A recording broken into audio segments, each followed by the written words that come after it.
On Friday, May 1st, a government climate chart quietly ran out of space. The most trusted El Niño forecast model from NOAA generated figures so extreme that the chart was physically unable to contain them. There was no press conference, no emergency declaration. Instead, technicians simply extended the y-axis to accommodate +4 degrees Celsius and continued their work. What that chart now points toward is a staggering +2.9 degree ocean anomaly by December of 2026. This projection surpasses the powerful events of 1997 and 2015, and it is on par with the historic El Niño of 1877, an event that triggered the collapse of monsoons across 3 continents, leading to the deaths of an estimated 30 to 60 million people. In light of this, scientist James Hansen predicts 2026 will be the warmest year in all of human history, and the World Meteorological Organization has used the term unprecedented. Yet, the Met Office considers such a declaration premature. And NOAA, the very agency whose chart broke its own ceiling, has not used any of these powerful words in public.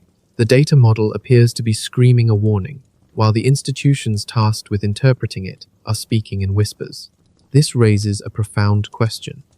What information is contained within that data that has not yet been shared in a press release? The answer begins 300 meters beneath the surface of the Pacific Ocean, where a mass of water is currently running 7 degrees above its normal temperature. The heat is already there, a vast reservoir of energy that is already in motion. It has been accumulating since December of 2025, all without a single headline. If this information already has you seeking clarity, we invite you to join us on Calm Space, because this story is far from over. The chart has already been redrawn. The subsurface heat continues to build. The underlying Kelvin waves are still intensifying. And in the space between the cautious, probabilistic language of official statements and a forecast median that has no modern precedent, a significant gap in understanding has opened. Our purpose here is to help fill that gap. You will want to be here as this story continues to unfold. Now, let us begin. Part 1. The day the forecast broke its own limits. Something fundamental shifted on the 1st of May 2026, though most of the world remained completely unaware. It was not a tangible event like an earthquake or a satellite failure, nor was it a server crash in some remote government data center. What broke was something far quieter, and in many ways more unsettling. A forecast model, one that has reliably tracked every major El Niño event since the 1990s, suddenly produced outputs that its own display systems were never designed to show. A chart maintained by the National Oceanic and Atmospheric Administration had to be physically redrawn, not merely updated or refined, but fundamentally remade. The y-axis, the vertical scale that measures temperature anomalies against the long-term average, had to be extended upward to +4 degrees Celsius, simply because the forecast projections were running off the top of the existing graph. It's a detail worth pausing on. A model that has operated for decades, one that processed the intense warming of 1997 and 2015, and has analyzed every thermal pulse and cold reversal the Pacific Ocean has produced, suddenly generated numbers it had never needed to display before. The official response was not one of alarm or public announcement. It was quieter. They just extended the axis, making room for what the model was showing, and carried on. This quiet adjustment is what we will explore, because that change to the chart might seem like a minor technical detail, a formatting quirk in a government data product that only a few atmospheric scientists would ever notice. But it is not a footnote. It is the very heart of the story.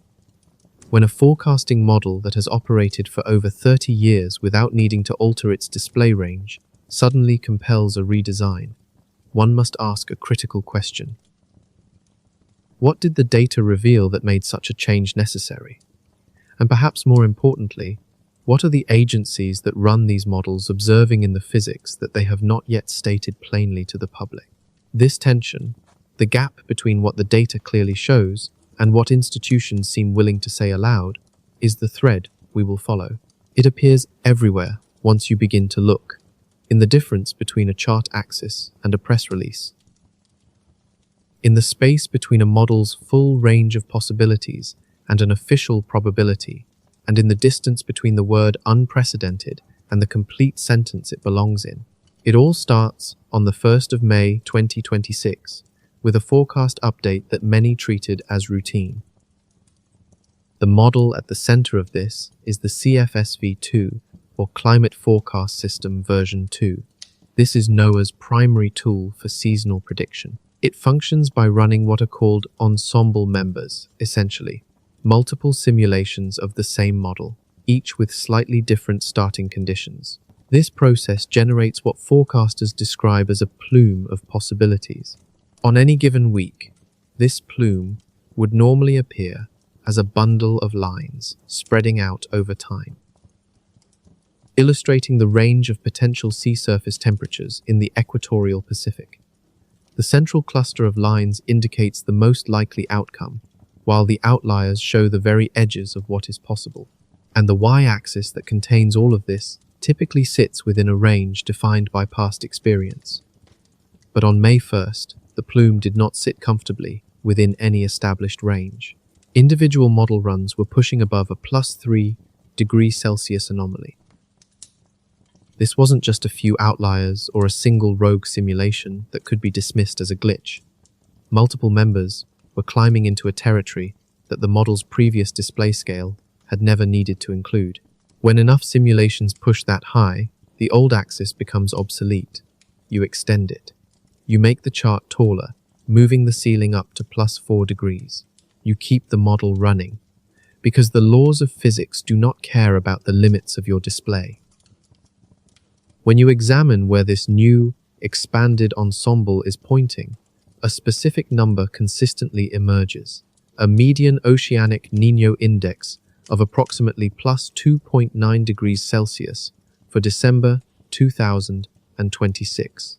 The ONI, as it is known, represents the 3-month average sea surface temperature anomaly in the Nino 3.4 region of the Central Eastern Pacific. This is the official metric that forecasters use to define and measure the intensity of El Niño events.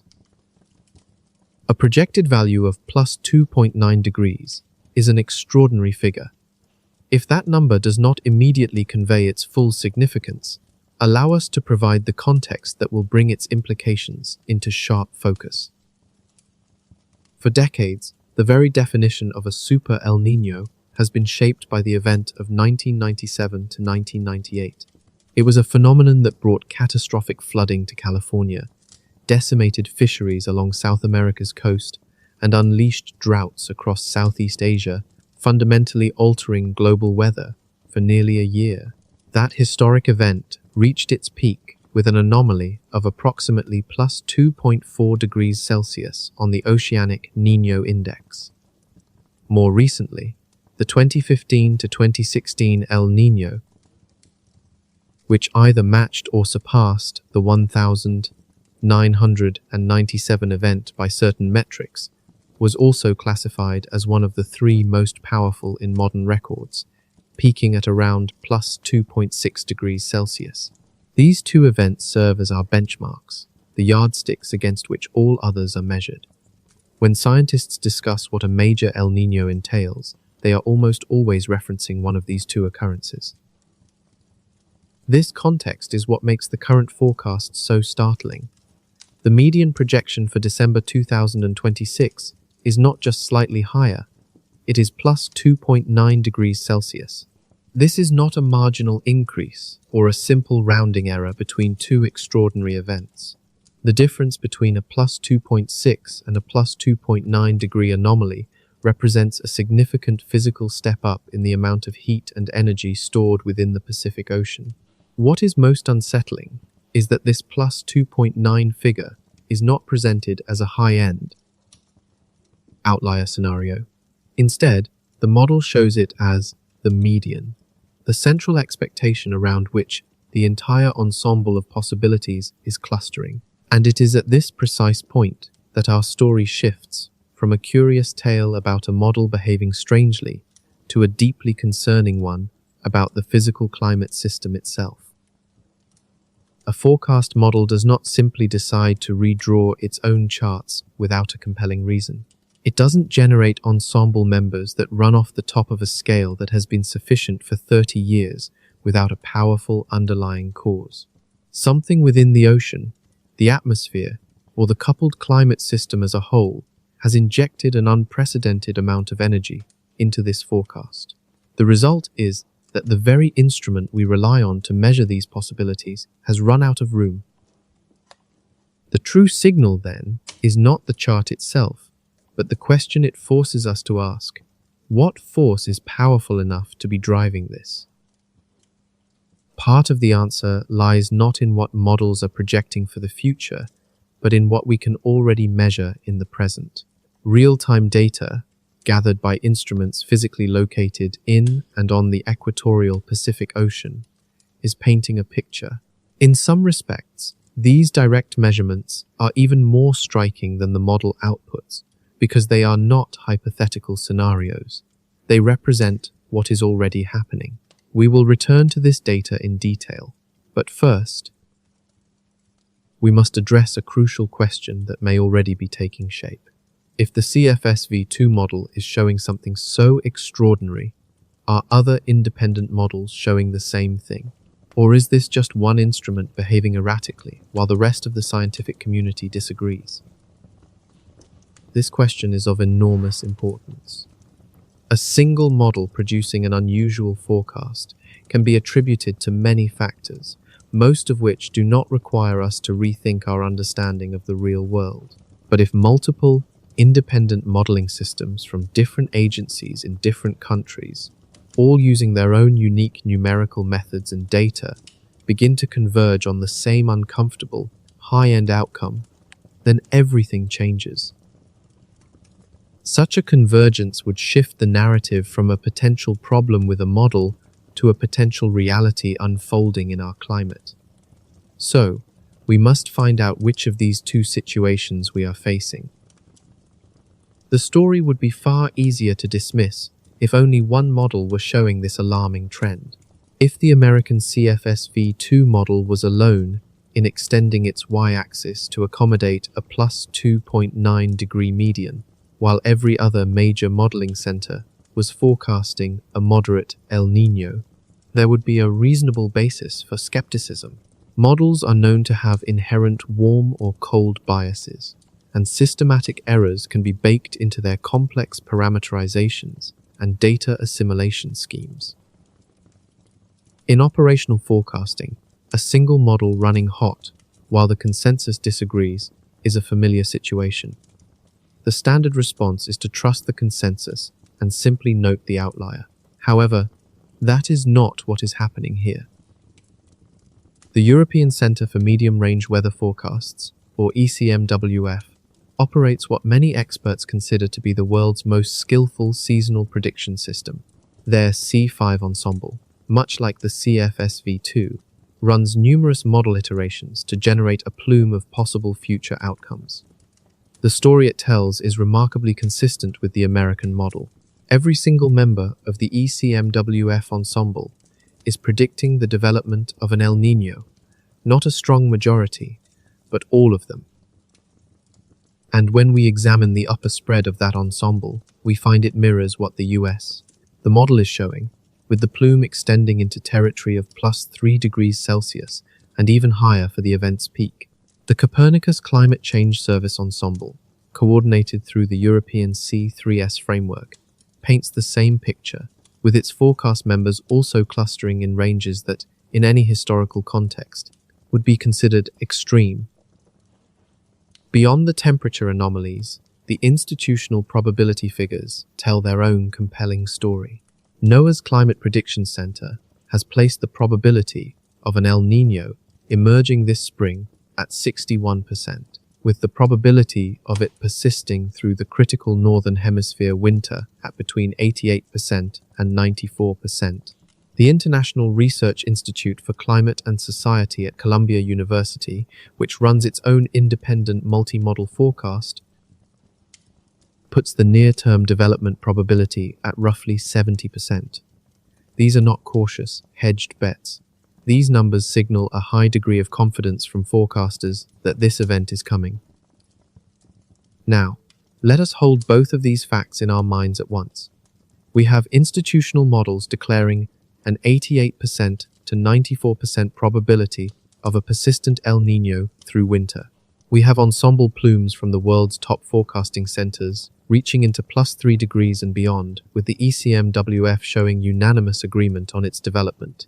And yet, despite all this, the officially stated probability of a super El Niño, defined as an event exceeding the peaks of 1997 to 98 or 2015 to 16, is still being quoted in some institutional summaries at only around 25%.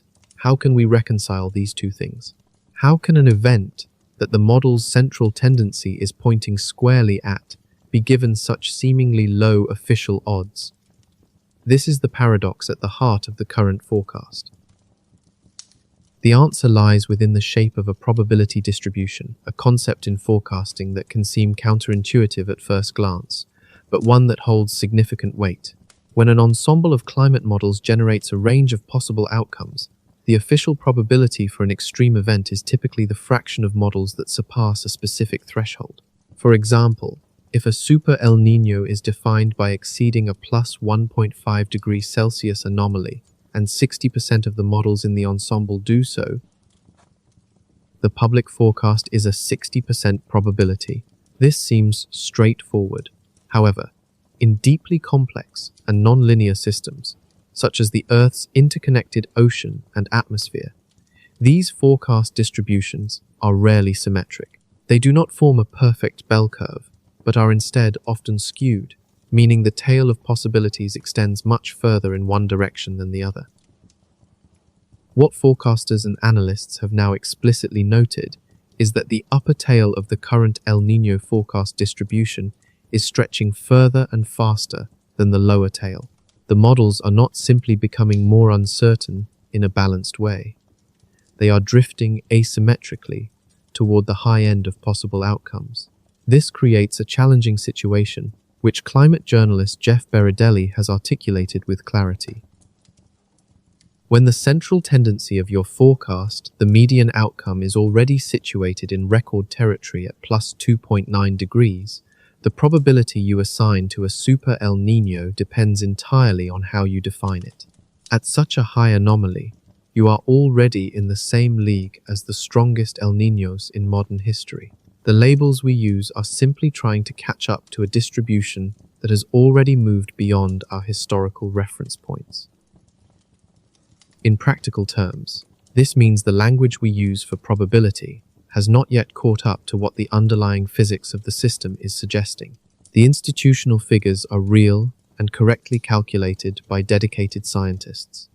They represent a genuine and important uncertainty about the event's final magnitude. No one is hiding information or being dishonest. Yet, the way probability is traditionally communicated can create an impression that the most extreme outcomes are unlikely. What is actually happening is that the entire distribution of possibilities has shifted upward, and the very meaning of extreme is being redefined in real time. This central idea that our descriptive framework is lagging behind the physical reality is a critical piece of this puzzle. This disconnect between the data and the words used to describe it is not just a statistical curiosity. It is evident in the language that scientists themselves are choosing. We see 4 different voices, 4 different registers of certainty. James Hansen, with the particular confidence of a scientist who has been making climate predictions for 40 years, states that 2026 will be the warmest year ever recorded. His framing is declarative and assertive, born from watching the climate system now exceed even his own forecasts from a decade ago. By contrast, Zeke Housefather, a climate scientist at Berkeley Earth, frames the same situation using probabilistic language, careful error bars, and conditional statements. This is not because he disagrees on the physics, but because he believes this approach is most honest about what can and cannot be known in advance. Meanwhile, institutions adopt their own cautious tones. The United Kingdom's Met Office calls any characterization of this event as unprecedented to be premature, applying institutional discipline to a conclusion they feel is not yet firmly established. The World Meteorological Organization, the global body coordinating these services, has allowed the word unprecedented into its communications, but has done so provisionally, wrapping it in hedging language that acknowledges the WMO is not in the business of confirming records before they happen. All of these voices are looking at essentially the same physical reality, the same subsurface heat content in the equatorial Pacific, the same Kelvin waves, the same thermocline depth anomaly. The models are running on the same observations. What differs is the threshold at which each speaker feels comfortable translating that physical signal into a public statement. So why do scientific agencies communicate this way? It is easy to misread their caution as uncertainty about the science itself when it is actually a more structural issue. Forecasting agencies are judged by their skill statistics. Every major climate center keeps detailed historical records of its forecast accuracy, how often its predictions were right, how far off they were when wrong, and where biases appear. These records create a powerful, rational incentive for conservatism. An agency that boldly calls for a record-breaking El Niño 4 months in advance, only to see it peak at a merely strong level, has made a false positive call that will be cited in evaluations and testimony. Conversely, an agency that is more cautious and is then surprised by a record event is blamed far less because the event itself becomes the story. This asymmetry of reputational risk pushes institutional language toward the center, toward hedging and probabilistic framing. This is not a cynical act, but a rational adaptation to the professional environment in which they operate. Scientific institutions operate with a legacy of caution, born from experience. This is the accumulated wisdom of organizations that have, in the past, made high-profile errors and have since learned to communicate under uncertainty in a way that preserves their long-term credibility. Yet, there is a critical element that this institutional logic may not be equipped to handle. It was forged in a climate that behaved like the past. The very calibration of forecast conservatism, how cautious to be, how widely to set the envelope of uncertainty, was built upon decades of El Niño Southern Oscillation events that all fell within a known historical distribution. The language norms were shaped by a set of possible outcomes that the physical system was then capable of producing. The central argument we must now confront is that the physical system may be entering a new state, one capable of generating outcomes that lie far outside that historical range outcomes for which our language was never designed. Imagine you are a scientist who has dedicated a career to communicating accurately about events ranging from weak to very strong. Then one day, a model produces a result so extreme that your professional norms demand more verification before it can be stated publicly. You apply those norms, you exercise caution, you wait. You choose your words with immense care, saying possibly unprecedented instead of unprecedented, and describing conclusions as premature rather than confirmed. This is the very picture of responsible scientific communication, but it's a framework built for a climate that produced events within a familiar scope. When this same framework is applied to a signal that may be outside that familiar range, the result is a gap. It is a gap between the stark message of a chart and the measured wording of a press release. A gap between the y-axis of a graph and the official probability statement. It is a divide between what instruments are measuring in the ocean right now and the language chosen to describe it to the world. A chart, after all, does not hedge. It cannot. A model does not apply an institutional risk calculus to its own output. It simply takes in observations, runs the physics forward, and reports what the equations produce. And at this moment, what those equations are producing exceeds the range that 30 years of operational forecasting ever anticipated. The human experts looking at those equations have every professional and institutional reason to be careful about what they say next. But those reasons, as valid as they are, can create a public impression of greater uncertainty about the physical outcome than the physics itself may warrant. So, when we ask what the agencies might be seeing that they are not yet willing to state in a press release, this is a significant part of the answer. It is not that they are hiding something. It is that the very norms of their communication were built for a climate that may no longer describe the one we inhabit. To understand why this might be true, and why the current event could be genuinely beyond the scope of past experience, we must go below the surface, quite literally. We must descend into the ocean's water column, far beneath the part of the sea that any satellite can observe.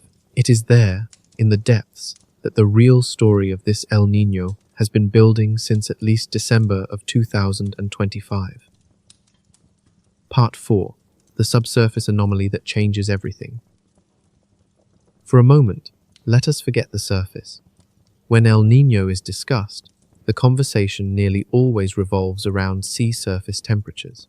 This is the warmth visible from space, the anomaly maps that spread oranges and reds across the central Pacific like a slow-motion fever. These surface temperatures define the oceanic Nino index. They dominate media coverage, and they are what the graphics in the news display. And while they are enormously important, they are also, in a very real sense, the last thing to change. They are the symptom. To truly understand what is happening, we must now look at the cause. As of April 2026, the equatorial Pacific Ocean is carrying the highest subsurface heat content for the month of April in the entire satellite era. This is not merely the highest in recent years, or the highest since the last major El Niño. It is the highest April measurement ever recorded in the period for which we have comprehensive oceanic data, which began roughly in the 1980s with the advent of satellite coverage and the Teo array of moored buoys. This finding is corroborated by the Argo float network, which has provided remarkable coverage of subsurface ocean conditions since the early 2000s.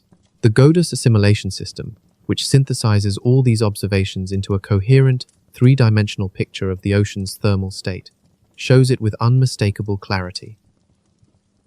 The numbers themselves are extraordinary. At depths between 50 and 250 meters, the layer of the ocean that sits below the surface, but above the permanently cold interior temperature, anomalies of +6 to +8 degrees Celsius have been recorded. This is not in one isolated location, but across a substantial portion of the central and eastern equatorial Pacific. Deeper still, at around 300 meters, near a longitude of 110 degrees west, anomalies approaching +7 degrees Celsius have been measured. This means the water is 7 degrees warmer than the long-term average for that depth at this time of year. Such figures represent a staggering amount of stored energy. You might be wondering, why does the temperature 300 meters down matter for what happens at the surface? The surface is where weather occurs. It is where the effects of El Niño are felt. So why are we focused on the deep water? The system can be thought of like a loaded spring. When you compress a spring, you are storing mechanical energy within it. The surface of that spring may not look dramatically different from an uncompressed one, but the potential energy is there, waiting to be released. The equatorial Pacific thermocline, the layer where temperature drops rapidly with depth, separating the warm surface water from the cold deep functions in a similar way. When anomalously warm water accumulates in the subsurface, it effectively pushes down on this boundary layer, loading the entire system with thermal potential energy. And that energy is not destined to stay in the deep ocean, it is going to move. The timeline of this loading is critically important. Tracking the subsurface heat content from December 2025 through April 2026 reveals not a sudden spike, but a continuous, month-after-month increase. The measurements consistently showed more and more heat entering the subsurface column. This was a progressive loading of the spring, building toward a state that April's measurements have now confirmed as the highest on record for this period of the year. To put this into perspective, consider 1997. In the months leading up to what would become the dominant climate event of the late 20th century, the El Nino that became the benchmark for a super event, the subsurface heat content was substantial. The preconditioning was real. Scientists paying close attention in early 1997 knew that something significant was on its way. That event was preceded by a notable build-up, but the build-up we see today has already surpassed the records. This raises a profound and urgent question. If a substantial energy signature preceded the Great 1997 event, what might an unprecedented one portend? Even with a relatively placid ocean surface, a comparison to the past reveals a hidden story. In early 1997, the surface anomaly was quite similar to where we find ourselves now, hovering near neutral or just slightly positive. It showed none of the dramatic warming that would later explode across the Pacific during that summer and fall. Yet, a crucial difference lies beneath the waves.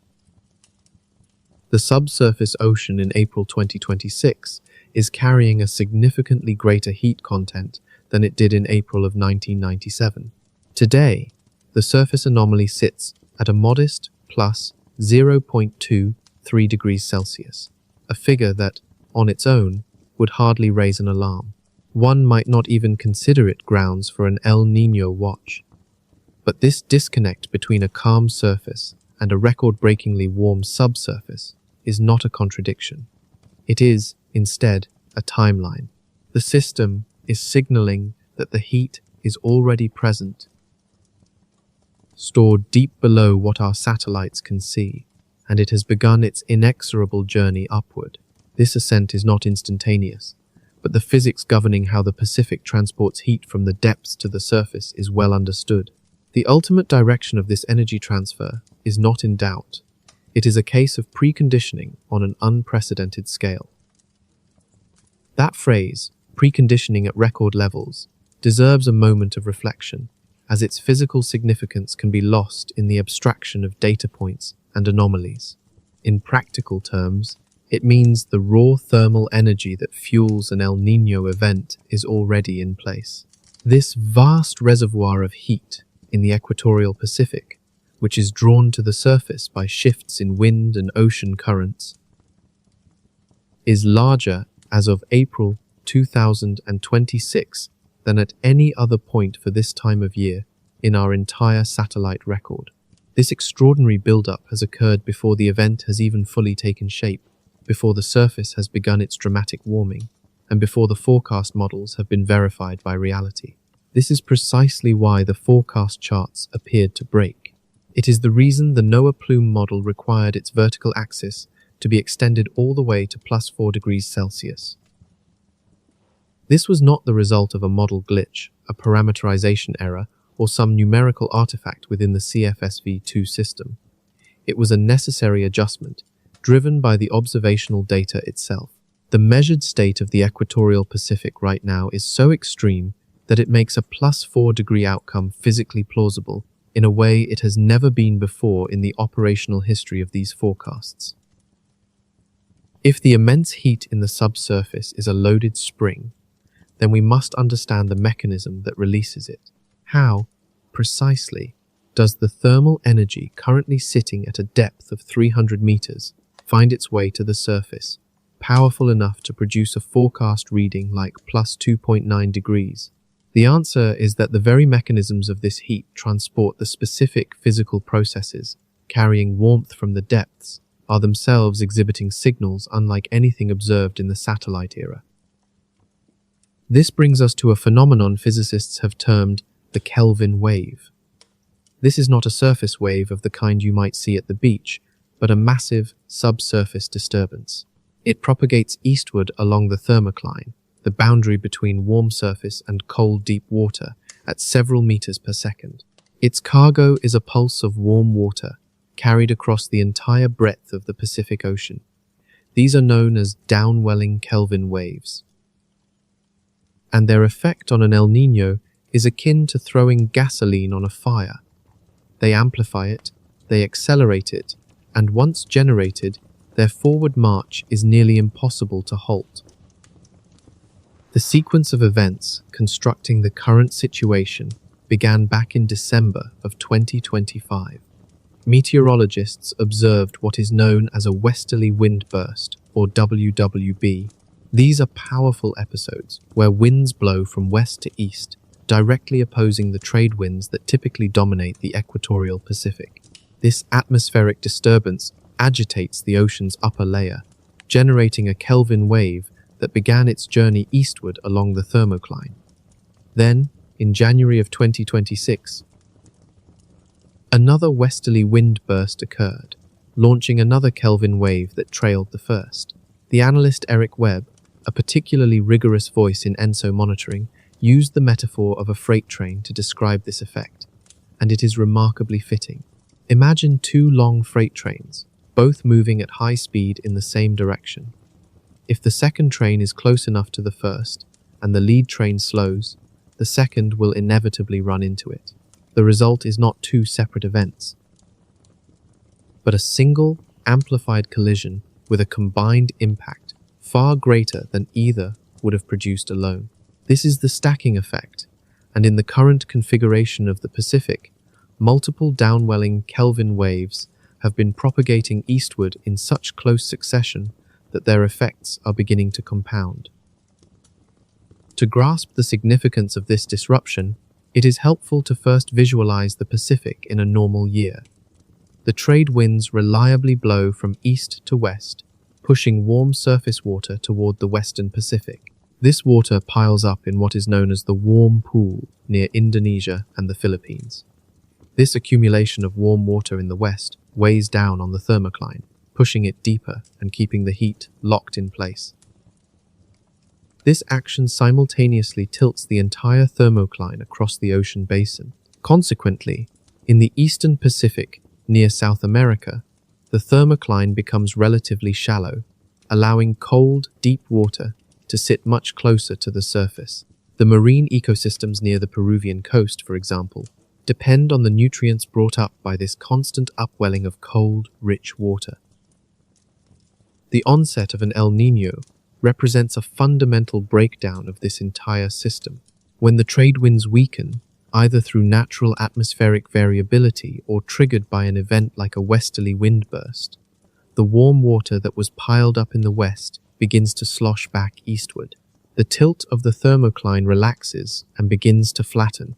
Kelvin waves act as the messengers, carrying the signal of this relaxation eastward along the thermocline, effectively suppressing the shallow upwelling that normally keeps the eastern Pacific cool. As the cold water supply is cut off, the surface temperature in the east inevitably rises, and the official El Niño indices begin to climb. This is the essential mechanism behind the birth of an El Niño. What is unfolding right now takes that fundamental process and adds multiple layers of complexity. A key player in this is the Madden-Julian Oscillation, or MJO.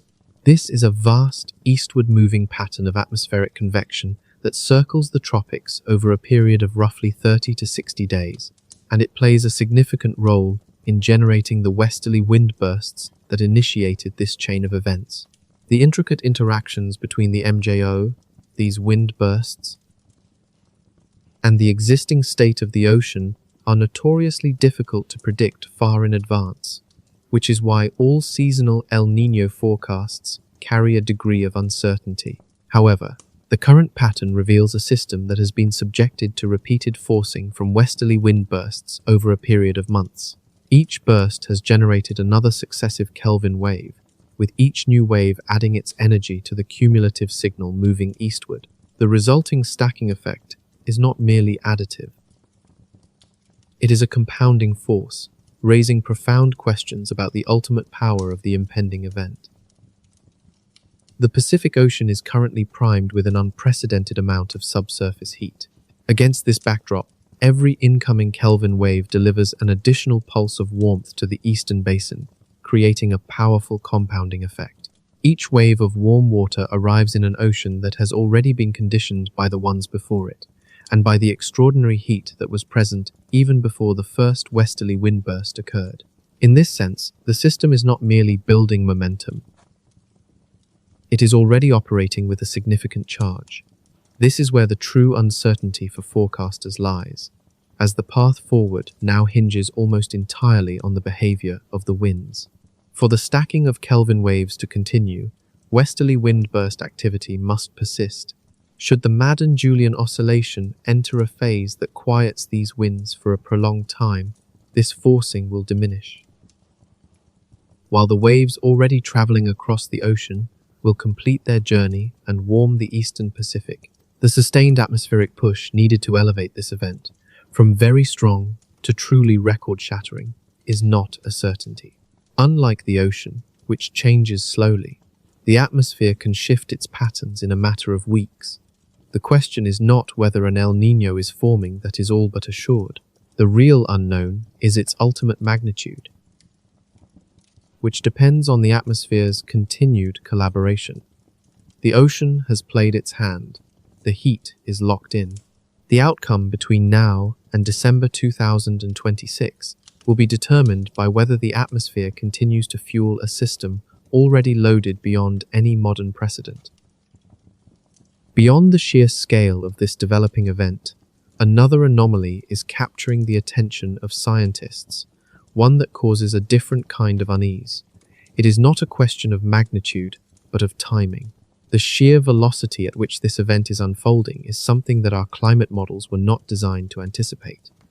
This rapid acceleration presents a puzzle that has been termed the compression problem, and it forces us to ask if the fundamental rhythm of this global system is changing before our eyes. Typically, every El Niño follows a predictable and well-understood sequence. Scientists describe this using the ENSO recharge oscillator theory, where the Pacific Ocean builds a reservoir of heat in its western reaches during a recharge phase. Much like charging a battery, the warm pool gathers in the west, and as the heat content grows, it creates the conditions for the eventual reversal, known as an El Niño onset. Once the event reaches its peak and begins to fade, the system enters a discharge phase. The eastern Pacific cools down, and the western Pacific slowly begins to rebuild its store of warm water, preparing for the next cycle. This entire process has a characteristic rhythm, a timescale of roughly 3 to 7 years that is governed by the physics of how oceanic heat is accumulated and then released. The El Niño of 2023 to 2024 largely adhered to this familiar pattern. It developed, peaked at a strong but not record-breaking level, and then started to wane into 2024. It was, in essence, a normal expression of a system operating on its own internal clock. What makes the present situation so anomalous is the astonishing speed at which this recharge seems to have happened. To be more specific, the system reached record levels of subsurface heat by April 2026, a point in time when, according to theory, it should have been in the very early stages of recharging from the last event. This rapid evolution has been noted by the World Meteorological Organization, which used the carefully chosen words possibly unprecedented to describe it. It is this element of timing, this compression of the natural cycle, that contributes to its potentially unprecedented nature. To appreciate the difference, we can compare the developmental timelines.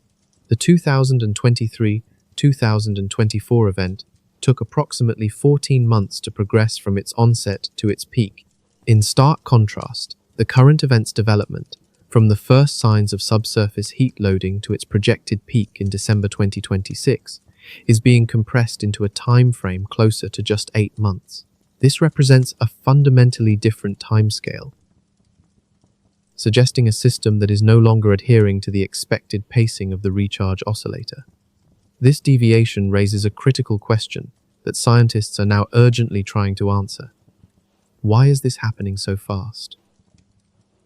One leading hypothesis suggests that the discharge from the previous El Niño was incomplete. According to this idea, the vast reservoir of heat did not fully dissipate when the 2023-2024 event concluded. This would have left the system with a residual thermal charge, giving it a significant head start on the next cycle. It's a scenario akin to a double loading, where the recharge process began not from a truly neutral state, but from an already elevated thermal floor. If this hypothesis proves correct, it could mean that the entire ENSO system is now operating with a permanently raised baseline. What we once considered neutral conditions between events might now represent a state of early preconditioning, blurring the distinction between the end of one El Niño and the beginning of the next in a way that was not seen a generation ago. A second, more speculative hypothesis, though one grounded in solid theoretical physics, proposes something more fundamental. It suggests that the continuous background warming of the global ocean is altering the very behavior of the ENSO recharge oscillator in ways our models do not fully capture. If the average state of the Pacific is now significantly warmer than the historical baseline used to calibrate these models, then the fundamental dynamics of how heat builds and releases could be changing. This raises the possibility that the timescales are becoming compressed, the amplitudes are growing larger, and the events themselves are arriving faster and with more intensity than the established theory, derived from a cooler planet, would ever predict. This line of reasoning is crucial for understanding the central question of why our predictive charts appear to be breaking. If the fundamental behavior of the ENSO system is indeed changing in ways that go beyond the calibration of our models, then we are witnessing something profound. The model is not simply showing an extreme outlier within a familiar distribution of possibilities. It may be signaling an event that has pushed the system entirely outside the boundaries it was designed to simulate. This creates a deep challenge, as the formal language of scientific institutions was built for a world where the climate operated within a known and stable range. That language may not yet be equipped to describe a new reality, one where the physical system itself may be venturing into uncharted territory. The climate system is accelerating more rapidly than our models, calibrated on past events, were designed to anticipate. It is doing so on a planet that is, in a specific and measurable sense, not the same world upon which any previous El Niño has ever occurred. This brings us to a critical concept, the background state shift. Every El Niño that has ever been documented, from the earliest instrumental measurements to the great events of the 20th century, unfolded within a particular planetary context. In that past, the mean global surface temperature was lower, the heat content of the oceans was lower, and the atmospheric concentration of greenhouse gases was also lower. These are not merely adjacent conditions. They form the very substrate on which the El Niño Southern Oscillation, or ENSO, operates. And today, that substrate has fundamentally changed.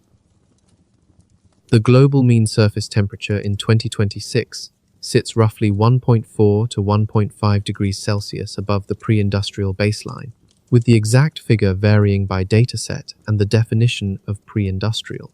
This represents an enormous shift in the planet's energy budget. Each degree of mean warming signifies an additional flux of heat moving through the climate system, altering the very baseline from which all anomalies are measured. This context is key to interpretation. So, when we observe a sea surface temperature anomaly of plus 2.9 degrees in the Nino 3.4 region, that figure is calculated against a historical average that has itself been steadily rising. The absolute temperature of the eastern equatorial Pacific is therefore higher than it was when the 1997 event set its records, and higher still than during the 2015 event. This raises a profound question about how we define normal on a constantly changing planet. The significance of this is easy to understate. An El Niño does not simply add its anomaly on top of a fixed, static baseline. It adds it to whatever the current mean state of the ocean and atmosphere happens to be. And that current state is warmer than at any point in the history of El Niño measurement. Consequently, when an El Niño of a given magnitude occurs in 2026, its absolute impacts are magnified. The surface temperatures in affected regions, the anomalies in rainfall, and the stress on ecosystems already weakened by warming are all greater than those from an El Niño with an identical statistical value in 1997. The mechanism is the same, but the starting point is different. The underlying physics haven't changed, but the planet on which they operate has. There is a specific factor in the current background warming that warrants closer examination, as it is often overlooked in discussions of recent temperature anomalies. This factor helps explain why the present situation may be more extreme than models initially foresaw. In 2020, the International Maritime Organization enacted a regulation known as the IMO 2020 sulfur cap, which sharply limited the sulfur content in global shipping fuel. The result was a swift and significant reduction in sulfur dioxide emissions from the world's cargo fleet. Before this rule, that fleet was effectively functioning as an inadvertent geoengineering system, emitting enough sulfur to create reflective aerosol hazes over major shipping lanes. These hazes, in turn, reflected incoming solar radiation, producing a small but measurable cooling effect on the ocean surface temperatures below. When the IMO 2020 regulation removed them, that unintentional cooling effect vanished. Climate scientists estimate that the reduction in shipping aerosols has contributed approximately plus 0.046 degrees Celsius to global surface warming within this decade. In isolation, this number may not seem enormous, but in a system where every fraction of a degree matters, where the difference between an El Niño reading of plus 2.4 and plus 2.9 marks the boundary between a historical benchmark and something entirely beyond, it a background warming contribution of nearly 0.05 degrees is far from negligible. It shows how even seemingly small changes can have cascading effects in a complex, interconnected system. The IMO 2020 effect did not cause the current El Niño. It is not the force driving the Kelvin waves, the westerly wind bursts, or the subsurface heat anomaly. What it did, however, was contribute to raising the baseline temperature against which all of this is now unfolding. Raising that floor means that the same El Niño mechanisms that produced the outcomes of 1997 and 2015 are now operating at a higher absolute temperature. There is simply more background energy in the system. In an ocean that was already warmer before the first westerly wind burst of 2025 even began. Since 2020, observations suggest that the transitions between ENSO states have appeared smoother. The neutral periods between events have become less neutral, and the events themselves are potentially growing more extreme.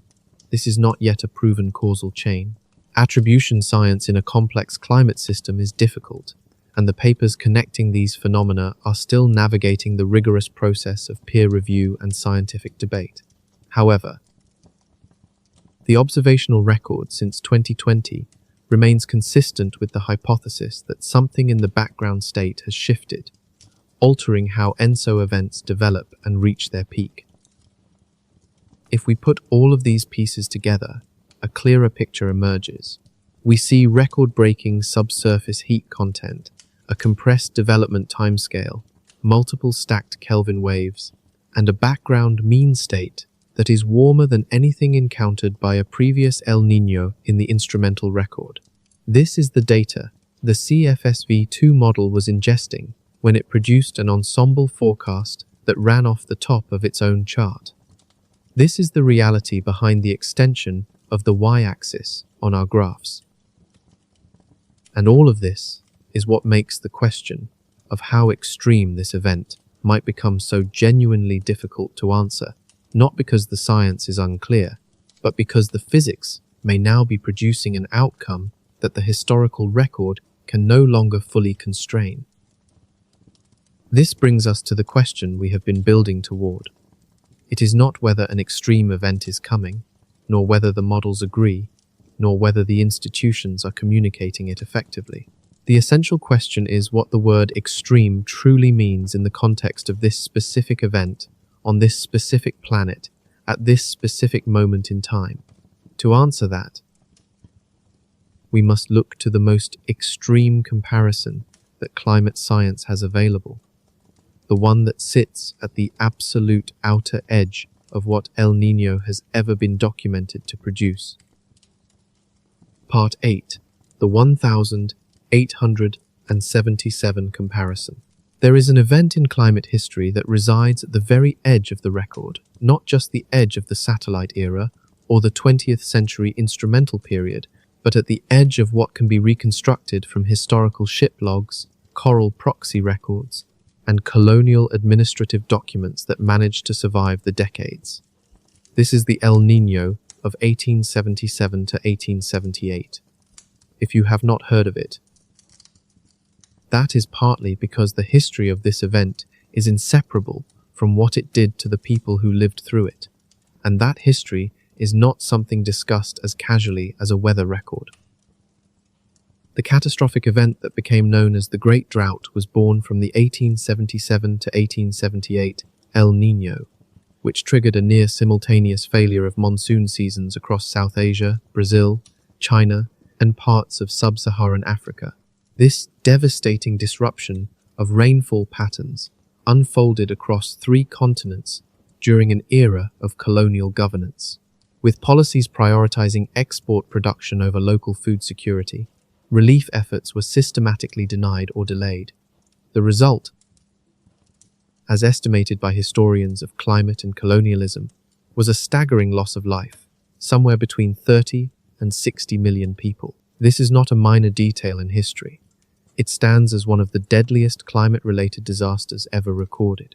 It was driven by an El Niño whose true magnitude scientists are still working to reconstruct. This uncertainty in reconstruction is a critical part of the story. While the conventional estimate places the 1877 event at an anomaly of approximately plus 2.7 degrees Celsius, comparable to the powerful 2015 to 2016 event, more recent paleoclimate studies offer a different perspective. Using coral records from the Pacific, these reconstructions suggest a wider range of possibilities, with some estimates reaching plus 3 degrees Celsius or even higher. The honest scientific truth is that the precise strength of the 1877 to 1878 event remains unknown, as the proxy records from that pre-instrumental period lack the precision of modern thermometers and buoy arrays. What we can be certain of, however, is that its effects were on a scale that surpasses any El Niño documented within the modern instrumental record. For monsoon failures of that severity to affect so many regions at once requires an exceptional thermal forcing from the Pacific Ocean.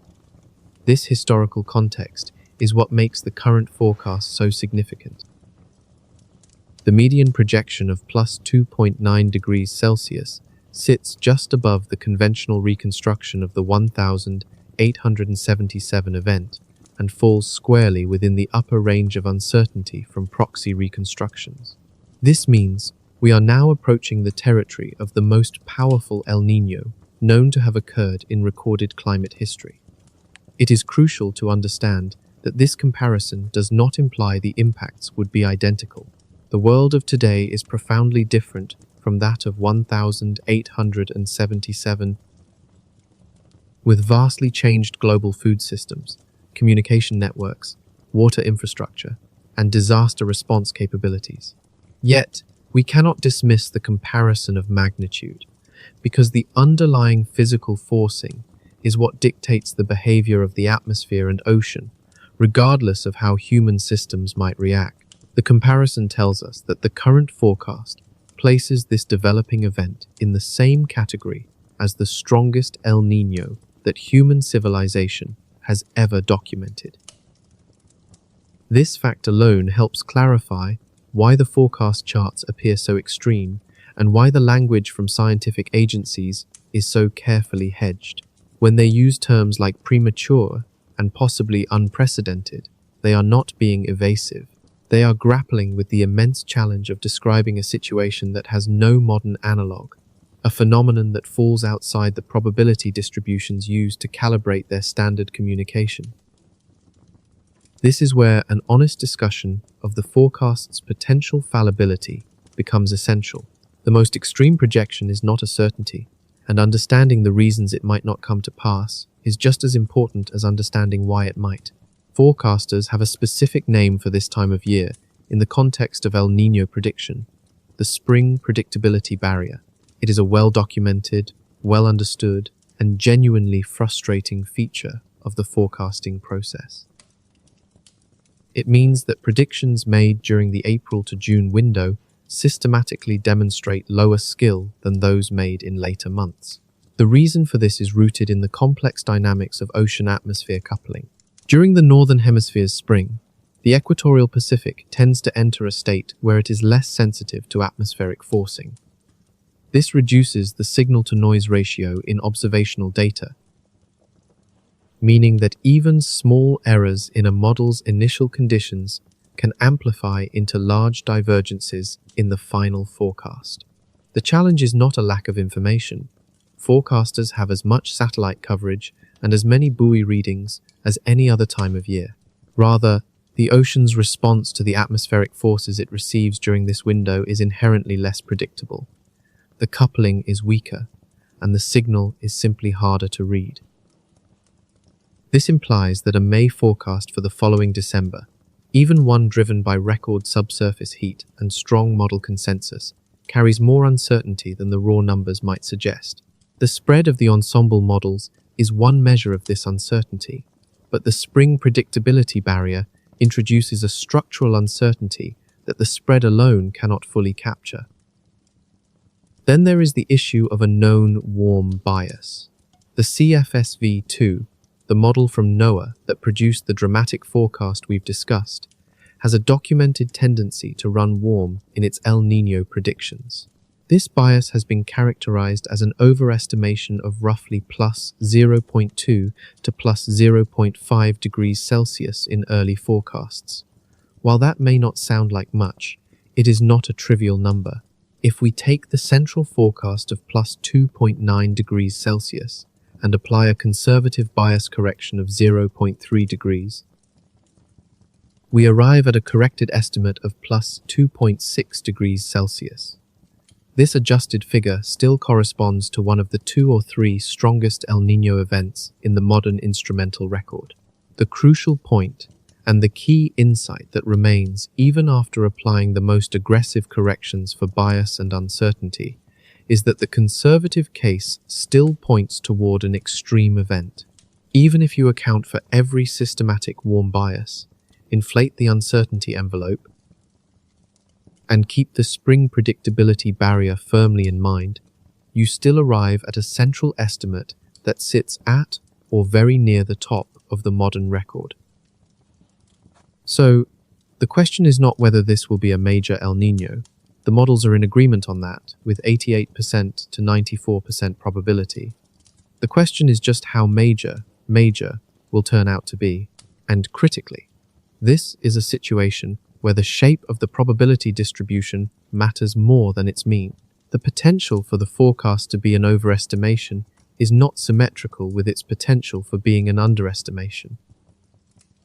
The spring predictability barrier and the model's warm bias both work together to suggest the forecast might be too high. However, other powerful factors, the record subsurface heat content, the stacking of Kelvin waves, the compressed development timeline, and the elevated background state of a warming planet all point in the opposite direction, suggesting the forecast might actually be too low. We are left navigating a landscape of profound and asymmetric possibilities. While statistical models may suggest an El Niño event will fall within a certain range, there are compelling physical arguments for why this one could surpass all expectations. These arguments are not merely academic. They are grounded in observable, dramatic changes in our planet's climate system. The case for an unusually strong event is typically built on subtle clues, minor shifts in wind patterns, or slight variations in the ocean-atmosphere coupling. This time, however, the evidence is anything but subtle. The absolute temperature of the sea surface across the tropical Pacific basin has reached levels never before seen at a comparable point in the modern record.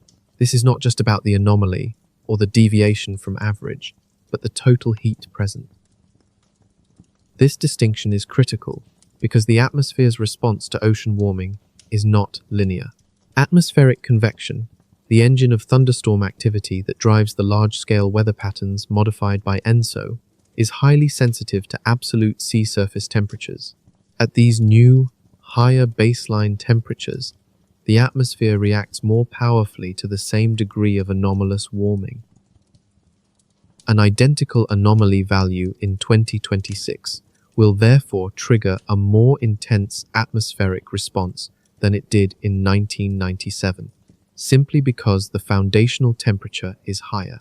This is the mechanism by which background global warming can non-linearly amplify the impacts of El Niño. It's not just that the starting point is warmer, the entire system has become more sensitive, amplifying the effects of any given oceanic push. This feedback loop, where a stronger atmospheric response further energizes the ocean coupling, is precisely what standard models, calibrated on data from a cooler past, might be failing to fully capture. Beyond this, there is the more speculative question of a regime shift. Climate scientists approach this term with caution, as such fundamental shifts are far easier to identify in hindsight than in the present moment. Yet, the observational record of the last few years aligns with the hypothesis that the Pacific may have entered a new fundamental state. The period after 2020 has been defined by persistently high global temperatures, a sequence of ENSO events that developed with unprecedented speed, and an oceanic heat content that has failed to retreat to pre-2015 levels between events. If this does represent a true regime shift, it would mean the Pacific's climate system is now operating from a higher baseline, one that naturally produces more extreme events.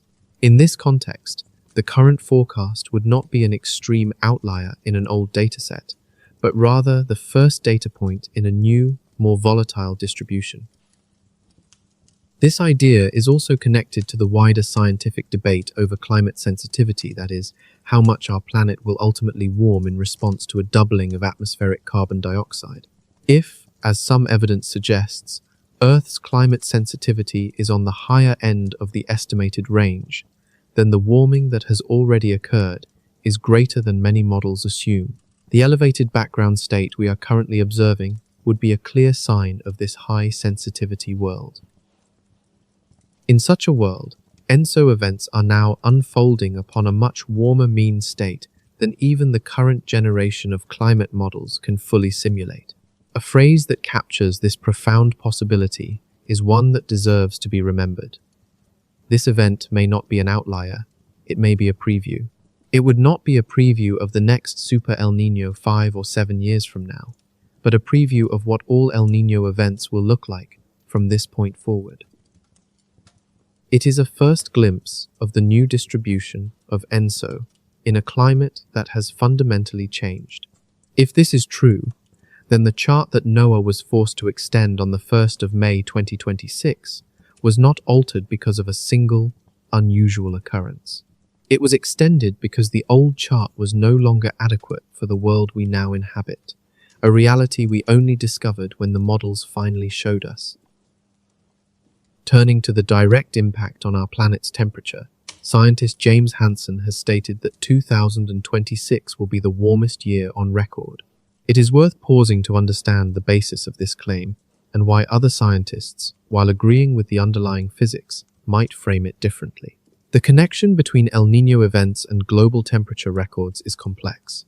El Niño does not generate new heat in the way that greenhouse gas forcing does. Instead, its mechanism is one of redistribution. It shifts vast amounts of thermal energy from the ocean's interior to its surface and into the atmosphere, releasing stored heat in a way that dramatically registers in our global temperature averages.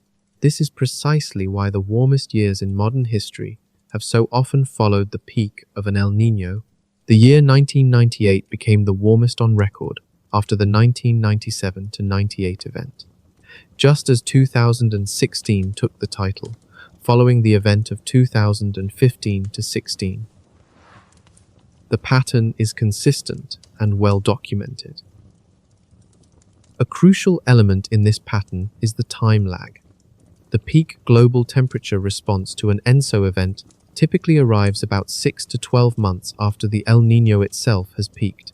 Applying this to the current forecast, if this El Niño reaches its maximum intensity around December 2026, as the median model suggests, then the greatest impact on global temperatures might not be fully realized until the middle or latter half of 2027. Hansen's forecast for 2026 could still prove correct if the event's peak arrives earlier than projected, or if the surface warming accelerates faster than historical analogues would indicate. Conversely, if the peak aligns with the December 2026 forecast, then 2027 would be the more likely candidate for the warmest year in the record books.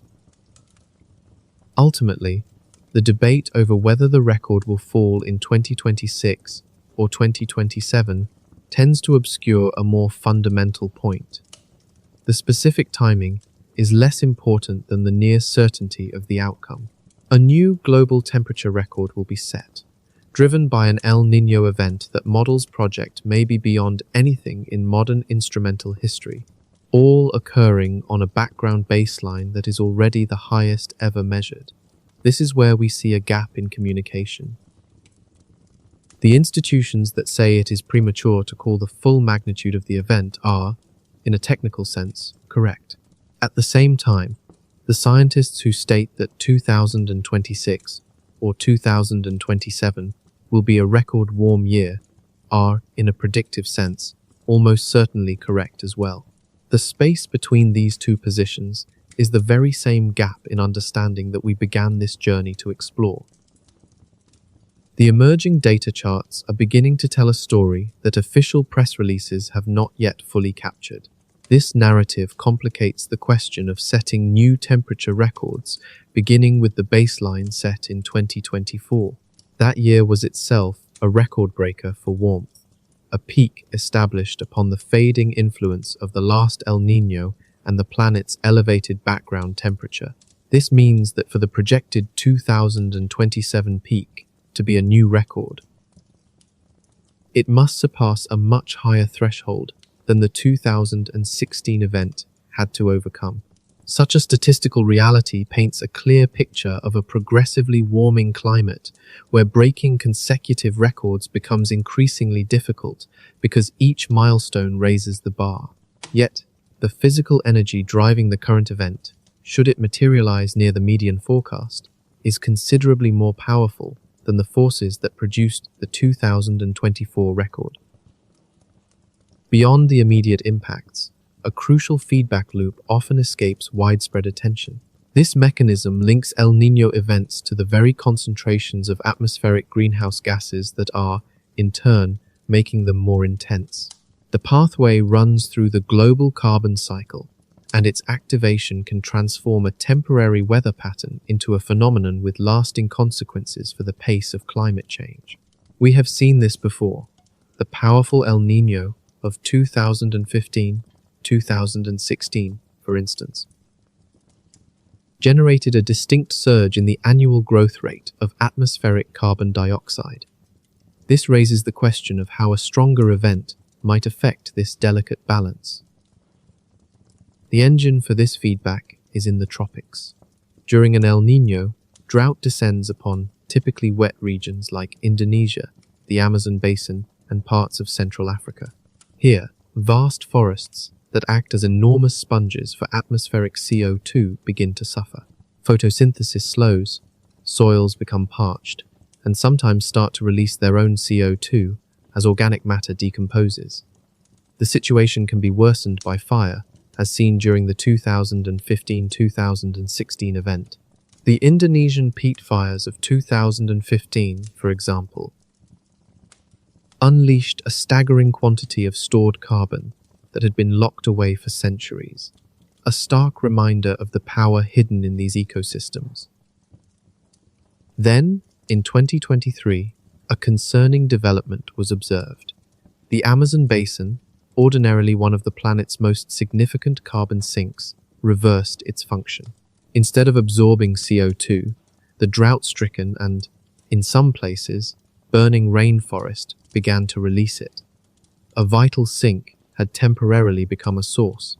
The amount of CO2 contributed by this reversal is far from insignificant within the global carbon budget. This provides a critical benchmark. If the 2015-2016 El Niño, which peaked at plus 2.6 degrees Celsius, was enough to disrupt the carbon cycle, it raises profound questions about what an event peaking at or above plus 2.9 degrees might unleash. This feedback mechanism is not theoretical.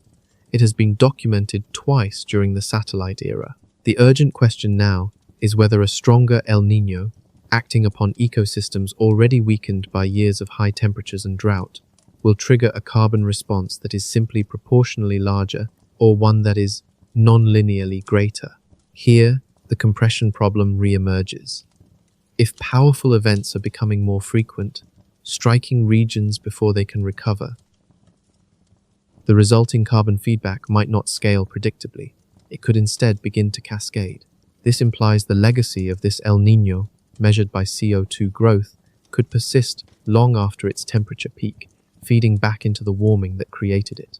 This is why the gap between the data and public discussion matters. The charts reveal more than just weather patterns. They offer a glimpse into the changing pace of the feedback loops that will shape our planet's future. One of El Niño's most profound effects is how it dramatically and unequally redistributes rainfall across the globe. A clear example is India, where historical records show the monsoon's sensitivity to the El Niño Southern Oscillation. For the billion people who rely on this rainfall for agriculture, an El Niño year statistically points to a below-average monsoon. Current forecasts reflect this, projecting rainfall at roughly 92% of the long-term average. While this may sound close to normal, for a nation already stretching its water resources, such a deficit can have widespread consequences. Elsewhere, expected patterns are also emerging. Indonesia and northern Australia face drought signals that correlate with Pacific warming. Further afield, early 2026 has already produced fire signals in Patagonia, consistent with atmospheric changes that accompany growing Pacific warmth. But this redistribution of moisture has two sides. While some regions face drought, others experience the opposite. The western coast of South America and parts of the southern United States typically see unusually wet conditions during strong El Niño events, bringing flood risks to landscapes that, in other years, may have been suffering from drought. These distant, interconnected events are known as teleconnections, the statistical fingerprints left by ENSO on weather patterns far from its Pacific origin, transmitted by the global atmosphere. This is a real and repeatable phenomenon, and crucially, the severity of these remote impacts scales with the intensity of the Pacific event. Therefore, a projection of an El Niño near the top of the modern record is far more than a regional forecast. It is a global story, affecting every region whose climate is tied to the equatorial Pacific over the coming year. The chart that appeared on May 1st was not just about an ocean basin. It was outlining a chapter for the entire planet. Amid these patterns lies the hurricane paradox. El Niño has a counterintuitive effect on Atlantic hurricane activity, creating an apparent contradiction in the forecast. Exploring this paradox helps illustrate why scientific language remains cautious, even when warmth signals seem clear. During an El Niño, the tropical Atlantic experiences increased vertical wind shear, a greater difference in wind speed and direction at different atmospheric levels. This wind shear is the primary adversary of a developing hurricane. These storms are highly organized columns of rotating air that depend on a uniform flow of wind to preserve their delicate vertical structure. Significant shear can effectively tear them apart before they can strengthen. An increase in wind shear can be a powerful inhibitor, tearing at the tops of burgeoning storms and preventing them from achieving the structure needed for survival. Historically, this is why powerful El Niño years have often correlated with calmer than average Atlantic hurricane seasons. Following this established pattern, the highly respected Colorado State University Forecast Group issued projections for the 2026 Atlantic season that anticipate below-average activity when compared to the recent string of very active years. Yet, a profound paradox complicates this picture. The sea surface temperatures across the Atlantic, the very fuel that hurricanes feed on, are significantly warmer than historical averages. This planetary warming, which also amplifies the El Niño signal in the Pacific, means the Atlantic is primed for storm intensification. The result is a direct conflict. The suppressive force of El Niño's wind shear is pitted against the explosive potential of unusually warm ocean waters. This tension makes any forecast for the season far more uncertain than the simple El Niño equals quiet formula would suggest, reminding us that nature's systems are rarely governed by a single rule. Let us return our focus to that pivotal chart from the 1st of May 2026, which serves as the anchor for our entire journey. We can now see the CFSV2 forecast plume with new understanding, its y-axis stretching toward a staggering +4 degrees Celsius as its ensemble members spill over the edge of the previously established range. The preceding analysis has laid out the physical justification for this extraordinary event: the immense subsurface heat, the powerful Kelvin waves, and the compressed timeline unfolding against an already elevated background temperature. But this raises a more fundamental question. What does it truly signify when a scientific model generates outputs that surpass the very parameters it was designed to display? What does this tell us about the state of our knowledge and the world we are trying to measure? The CFSV2 model is far more than a simple program. It is a monumental piece of scientific infrastructure. It represents the culmination of decades of tireless development, integrating vast quantities of observational data and employing parameterization schemes that have been meticulously refined through constant comparison with real-world phenomena. In many ways, it stands as a testament to the remarkable achievements of applied atmospheric and oceanic science. Yet, like any instrument, it was constructed with a specific range of expected results in mind. Its calibration was based on the historical record of El Niño Southern Oscillation events, a history in which the most powerful episodes peaked at approximately +2.5 to +2.6 degrees on the oceanic Nino index. This historical boundary defined the known world for which the model was prepared. So, when this model begins to generate ensemble members that surge past +3 degrees and climb toward +4, it is not a sign of failure. The complex equations are executing correctly, and the physics it was engineered to simulate are being simulated with precision. The critical change is that the physical reality being fed into those equations, the actual state of the equatorial Pacific Ocean in 2026, has produced an outcome that lies beyond the scope of what the model's designers had ever needed to visualize.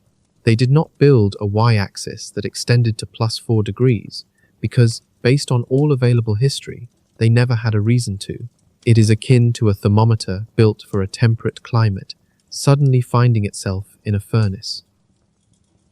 The instrument itself is not broken. It was simply never conceived for such an extreme environment. This distinction is not merely semantic. It is conceptually vital. The chart broke not because the model malfunctioned, but because it succeeded in a profound way. It accurately simulated a physical state so extreme that it surpassed the boundaries of what the historical record had prepared its creators for. The model did not generate an error. It generated a result that the surrounding infrastructure, the display systems, the communication protocols, the probability tables, and the institutional language was not equipped to handle. This entire framework is now in a race to adapt to data that the physical climate system has produced without first asking for permission. It reveals a challenging lag between the pace of planetary change and our ability to narrate it. There is a broader principle at play here, one that extends to all scientific instruments. Climate models are built and rigorously tested against observational data, giving them a calibrated range of validity rooted in the past. Their parameters are fine-tuned to reproduce the known historical climate. When the physical system itself moves beyond the confines of that history, the models enter what can be called extrapolation territory. The fundamental physics equations they run are still valid, but they are being applied to initial conditions that fall outside the very dataset used to calibrate them. This does not mean the outputs are wrong, but it does imply that the true uncertainty surrounding them is likely greater than the model's own internal statistics suggest. After all, those uncertainty estimates were also derived from a historical record that did not contain a state like the present one. The chart broke because the Earth's climate produced a reality its observers had not yet needed to anticipate. The crucial question, then, is not when will the chart be fixed, but rather, what other elements of our climate infrastructure were designed for a world that is rapidly changing around us? It is essential to be precise at this juncture, as it is here that misunderstandings can easily arise. The gap between the raw data presented on that forecast chart and the more measured language found in official press releases is real, and it has significant causes. However, it is fundamentally incorrect to interpret this gap as evidence that scientists are being deceptive. This does not mean that institutions like NOAA, the ECMWF, the Met Office, or the World Meteorological Organization are examining the data, grasping its full implications, and then deliberately choosing to conceal them from the public. That interpretation is not only unfair, but it also overlooks a far more compelling and structural truth about how scientific knowledge is constructed and communicated. The reality of the situation is more structural in nature, and in some respects, more unsettling than any simple conspiracy. The researchers and forecasters who operate these complex systems are adhering to deeply important epistemic standards, the rigorous principles that govern how knowledge is validated and shared. Their caution is not a refusal to see, but a commitment to a process. This professional framework is what shapes their communication, and it is a vital part of the scientific method itself. The deliberate caution that underpins trustworthy scientific communication is not a flaw, but a feature. This interval between what observations reveal and what is publicly declared is not a conspiracy of silence. It is the very mechanism of the scientific process. The system was designed to be rigorous and evidence-based. The challenge, however, is that this system was calibrated for a climate different from the one now, injecting unprecedented levels of heat into the equatorial Pacific. The norms of scientific communication are not arbitrary. They are forged over decades of experience. They are the product of verified forecasts, of failed predictions, of bold calls that led to public embarrassment, and of cautious statements that proved entirely correct. Every guideline how to frame a probability, when to deploy the word unprecedented, how to define an envelope of uncertainty was meticulously tuned against a historical record of ENSO events that existed within a known range. A range defined by what the planet had shown us during the era of careful measurement. Herein lies the core of the issue. These established norms do not automatically recalibrate when the physical world itself surpasses that historical range. This recalibration process is slow and methodical. It unfolds through peer review, the accumulation of evidence from multiple events, and the gradual, careful revision of institutional positions. This only happens when the data becomes so overwhelming that the old vocabulary can no longer adequately describe the new reality. While this process is legitimate and essential for maintaining scientific credibility, it is also time-consuming. In the interim, a gap emerges, a period between the moment the data crosses a critical threshold and the moment institutional language finally acknowledges it. This is not an abstract problem. It is a real gap with tangible consequences. To understand the caution we see today, we must look at the specific history that has shaped how agencies communicate about El Niño. The El Niño of 1997 to 1998 is now remembered as a landmark success in forecasting. It was the event that seemed to prove the viability of seasonal prediction, demonstrating the immense value of the TAO buoy array and the complex modeling infrastructure built throughout the 1980s. Yet, this triumphant narrative is something of a reconstruction. In the event's early phases, several leading modeling centers initially classified it as merely a moderate El Niño. It was the incoming data over the following months that forced them to revise their forecasts upward again and again. The final, powerful magnitude of the event far exceeded what those initial, confident predictions had suggested.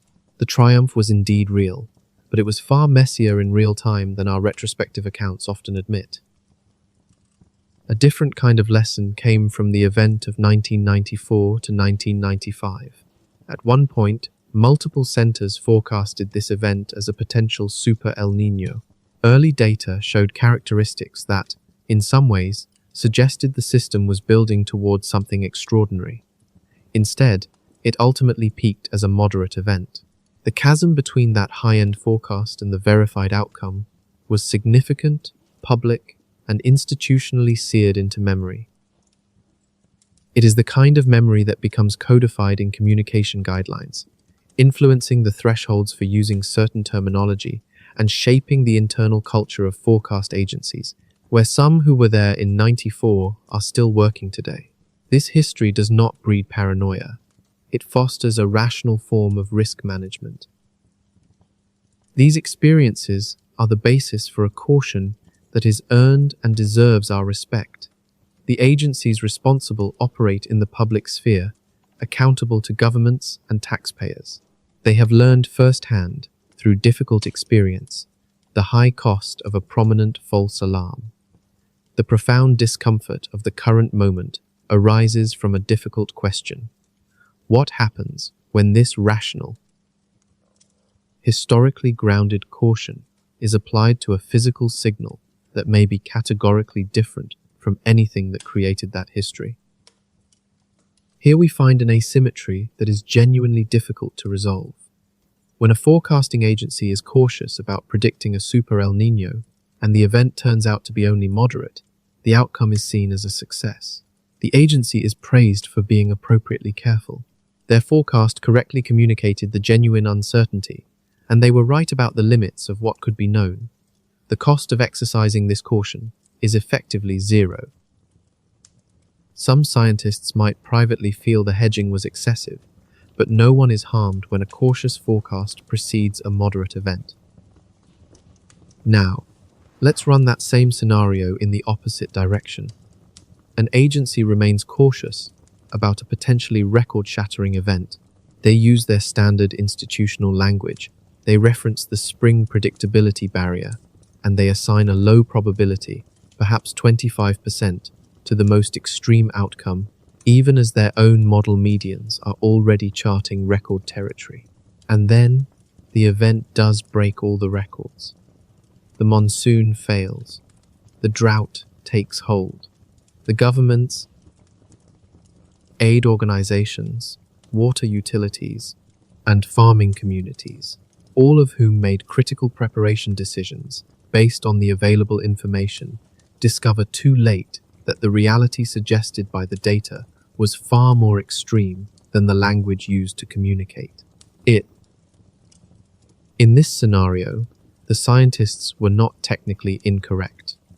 The uncertainty they cited was real, and their caution was professionally defensible. But this raises a more profound question. Was the practical consequence whether the people and institutions needing to prepare had adequate information the same as whether the forecast followed correct procedure? The answers to those two questions are not the same. We are now in a situation where the language is lagging behind the data. This is precisely the situation we find ourselves in during this specific May of 2026. The chart that had to be physically extended on May first revealed something that, should it verify at or near its current median, will demand a fundamental rewriting of the language we use for extreme ENSO events. The word unprecedented will have to shift from a cautious hedge to a simple statement of fact. Probability tables will need recalibration against a distribution that has shifted dramatically upward. The very frameworks of institutional communication must be rebuilt to accommodate a new upper bound that the old system never conceived of. And yet, by the very nature of how scientific institutions function, that revision will not be complete until after the event itself has passed.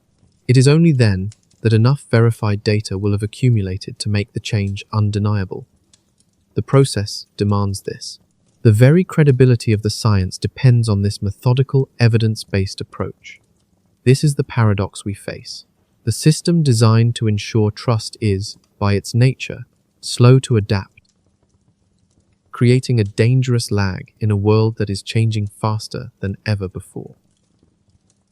Our language must be guided by evidence, for if it races ahead, it risks losing the very foundation that gives it meaning. Yet, a profound challenge arises when the physical world accelerates beyond our ability to describe it.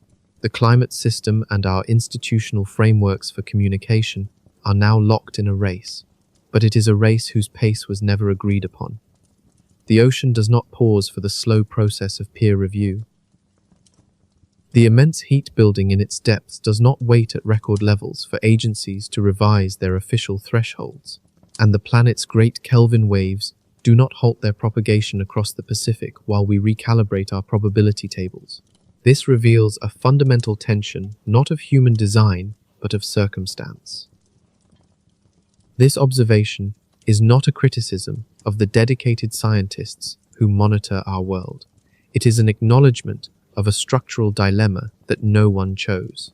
The reality is that the pace of physical change within our climate has now outstripped the speed at which our institutions were built to adapt. These systems for monitoring and communicating were never designed for such rapid shifts. The issue is not that our institutions are too slow or that scientists are negligent. Rather, the climate itself is now moving faster than the entire framework we constructed to track it was ever calibrated to handle. The chart that appeared on May 1st did not simply require a wider y-axis to display a new record. It signaled the need for an entirely new conceptual framework. The distance between merely extending a visual scale and truly rebuilding how we discuss the climate's new potential is vast. And it is precisely this gap that separates what the raw data is showing from what our official announcements are capable of saying. Right now, that distance is dangerously wide. Part 17. The real uncertainty. Nearly every time El Niño enters the public discourse, a critical distinction is lost. In this particular forecast cycle, that distinction has become more important than ever before, because how we frame uncertainty ultimately determines how we respond to it. The current framing, the one that permeates most headlines, official probability statements, and public summaries, is delivering a version of the truth that, while not technically incorrect, is profoundly unhelpful. It is a moment that calls for careful clarification. To grasp the situation, we must separate two questions that are too often merged into one. These questions are not the same. They do not carry the same degree of uncertainty, and conflating them is causing a dramatic underestimation of what the current data truly implies. The first question is whether an extreme El Niño is, in fact, developing. As of May 2026, the honest answer is that this question is nearly settled. The NOAA Climate Prediction Center estimates the probability of El Niño persisting through the Northern Hemisphere's winter, the critical December to February window, when such an event would peak at between 88 and 94%.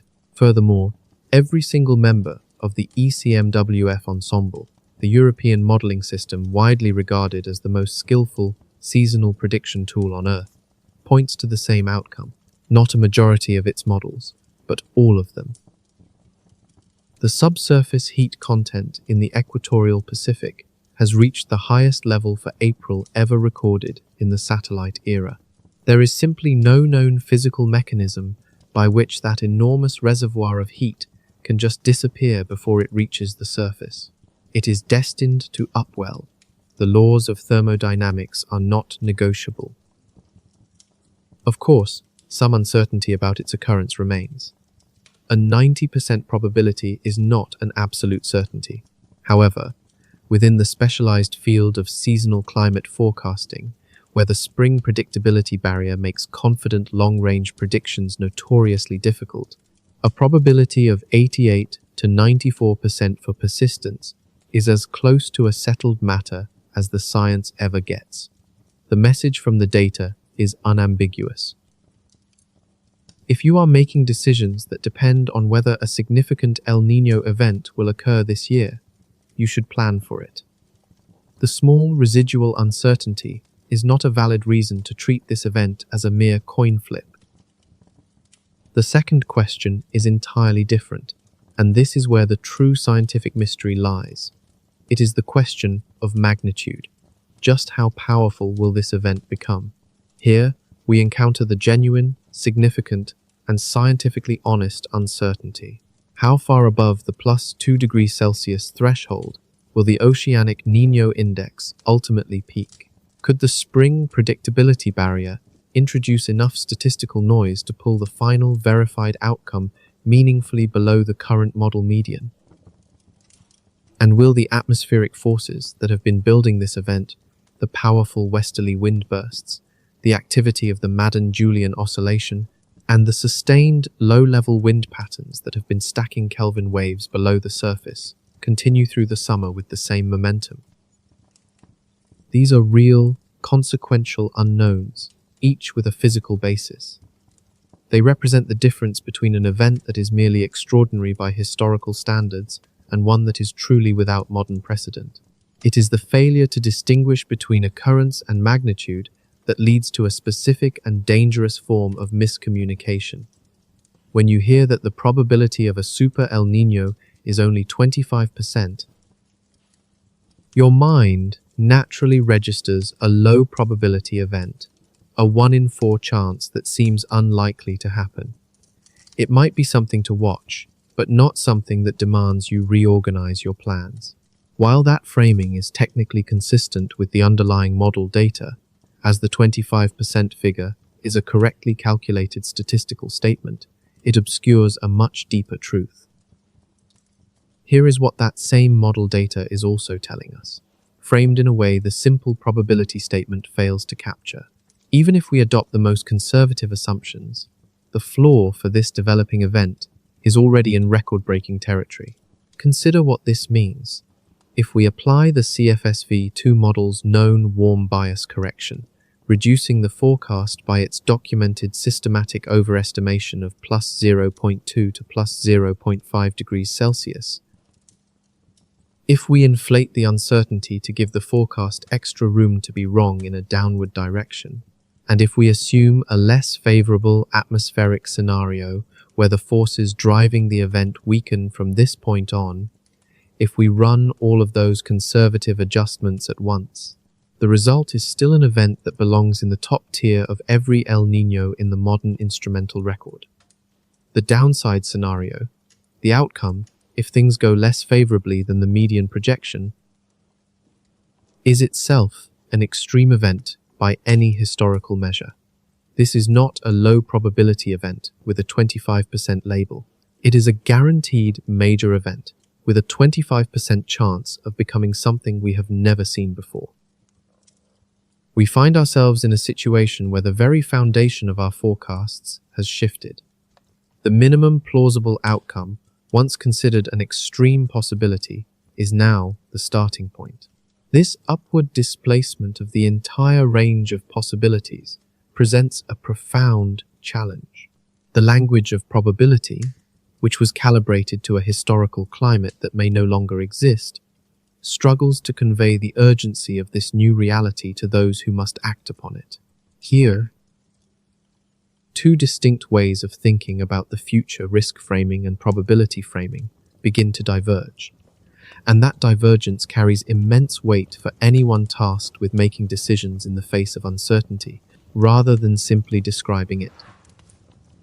Probability framing operates from a purely scientific standpoint, asking a precise question: how likely is a specific outcome?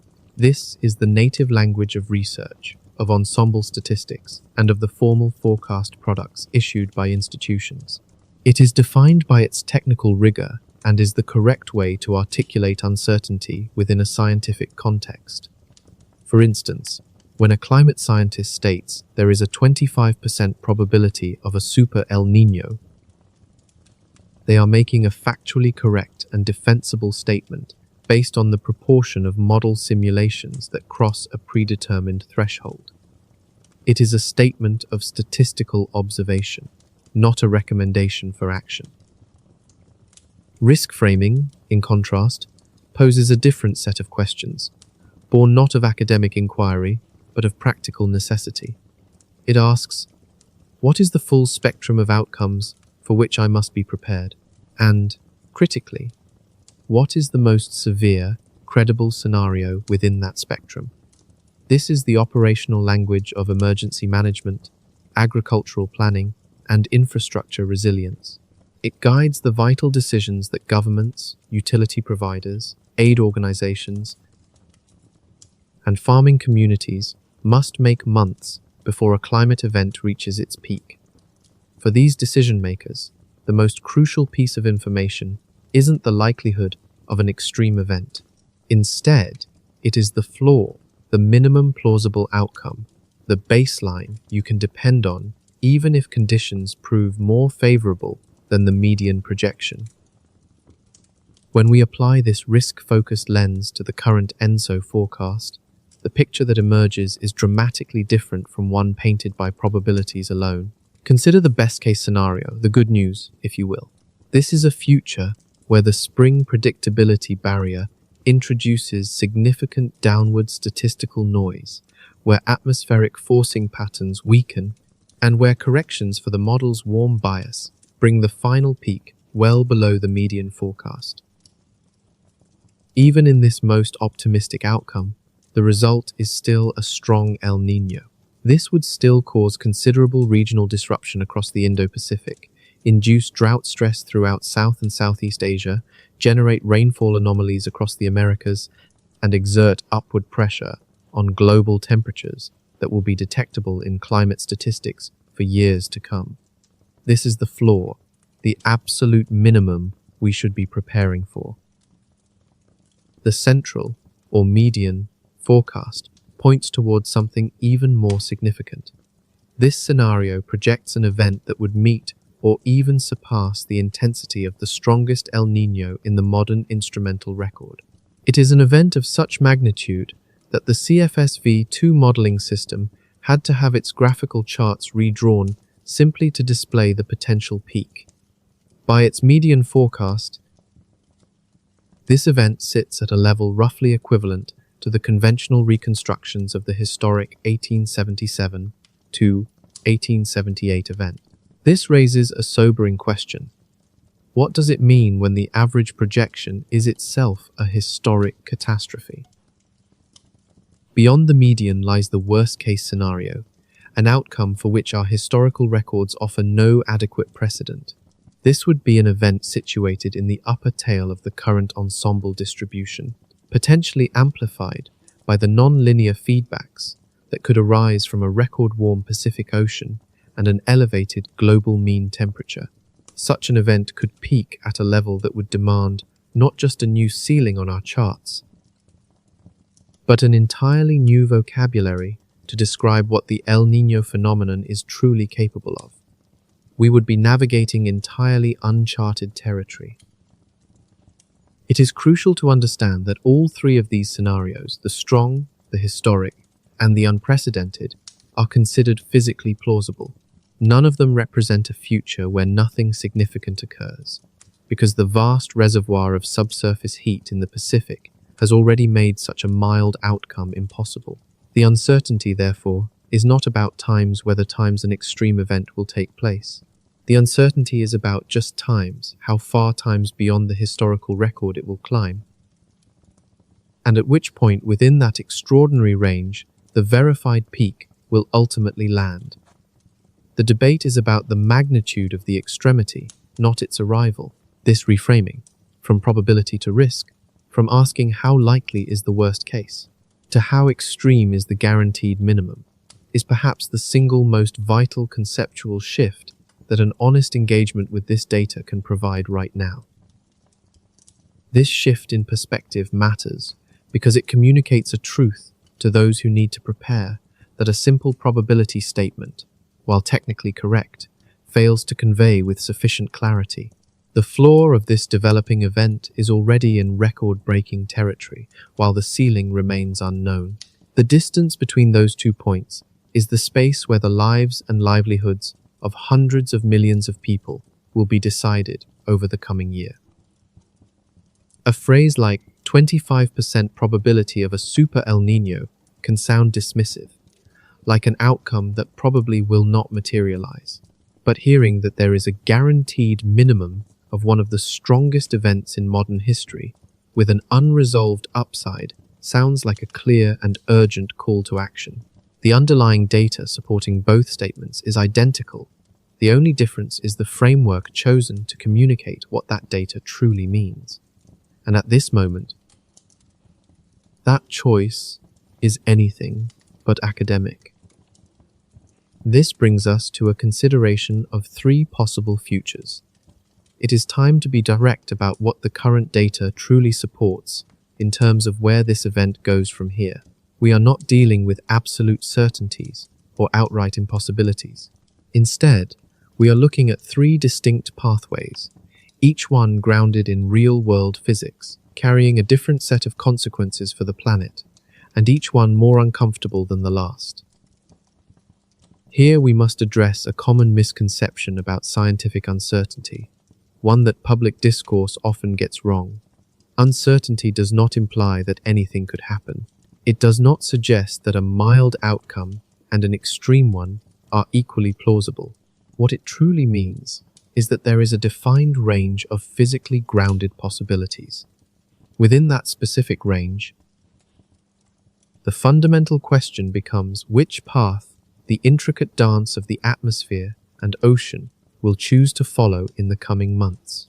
To understand that range, what anchors its lower boundary, what drives its upper limits, and what each point along that spectrum actually means for the world, is the most valuable insight this data can offer us right now. So, let us explore these 3 scenarios. All of them are plausible, but it is important to note that none of them include a version of the future where nothing of consequence happens.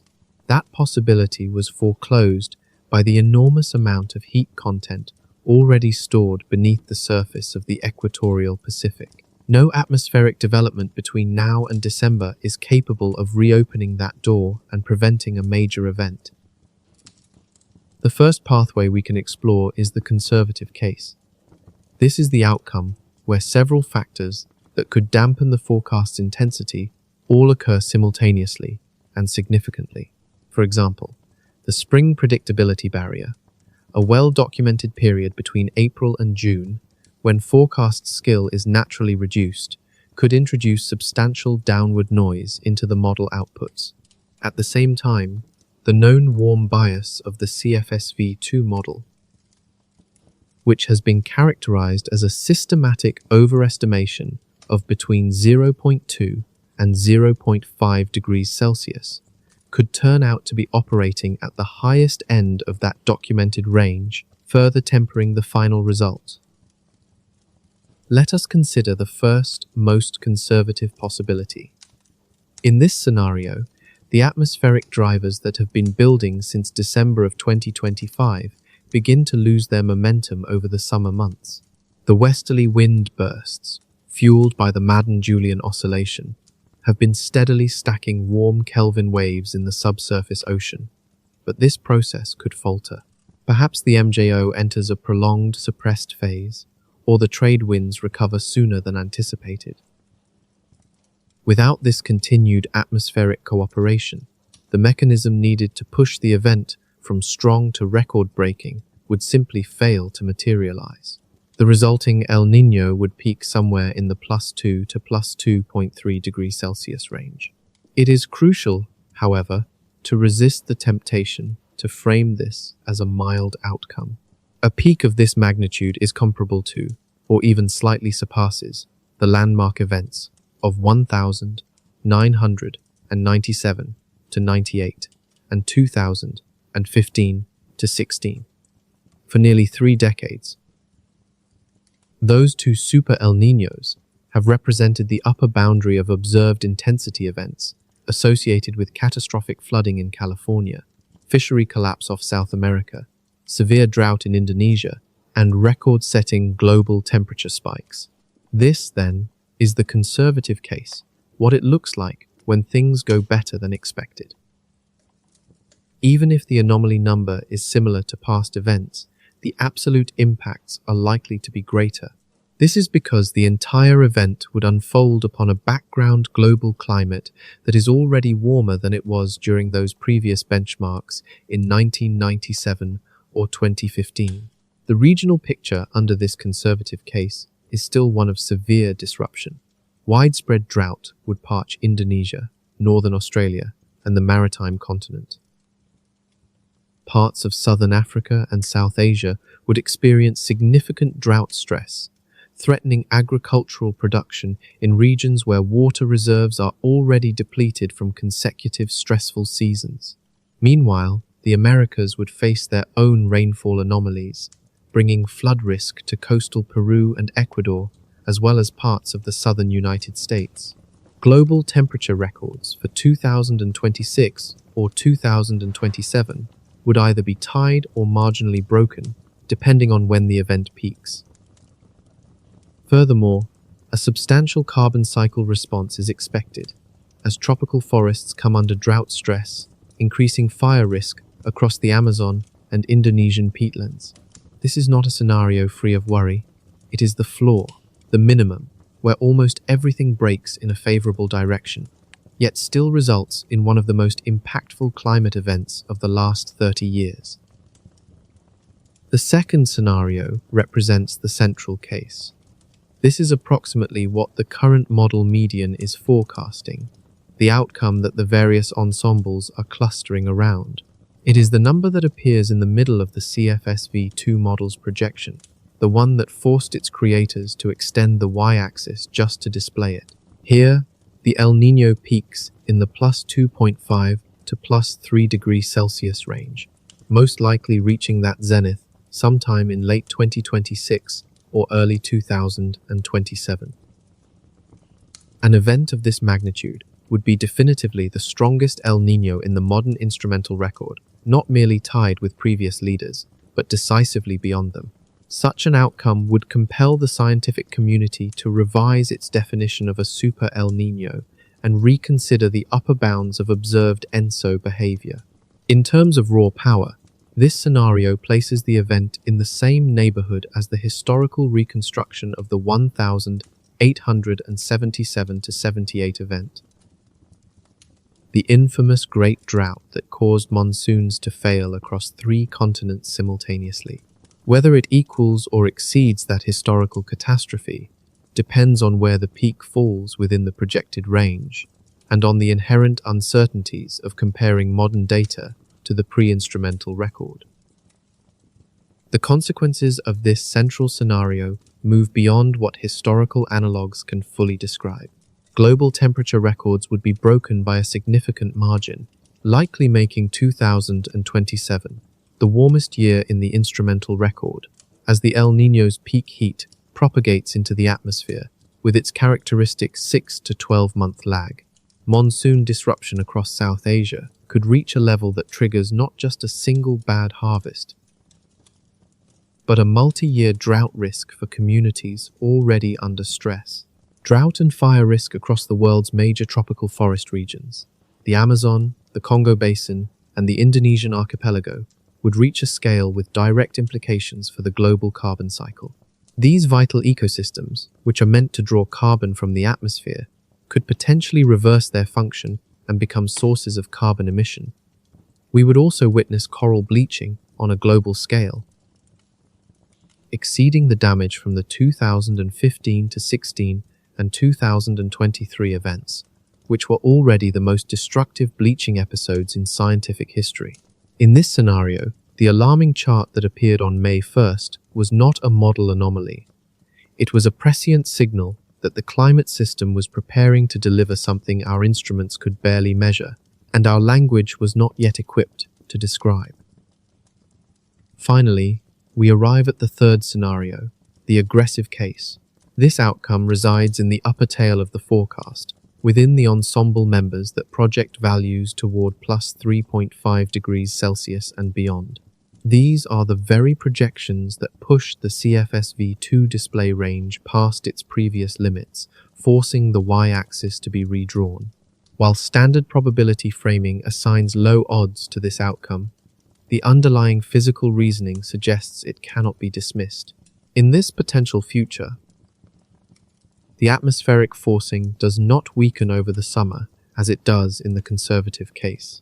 It continues, unabated. The Madden-Julian oscillation would remain locked in phases that are favorable to intense westerly windburst activity, relentlessly fueling the developing El Niño.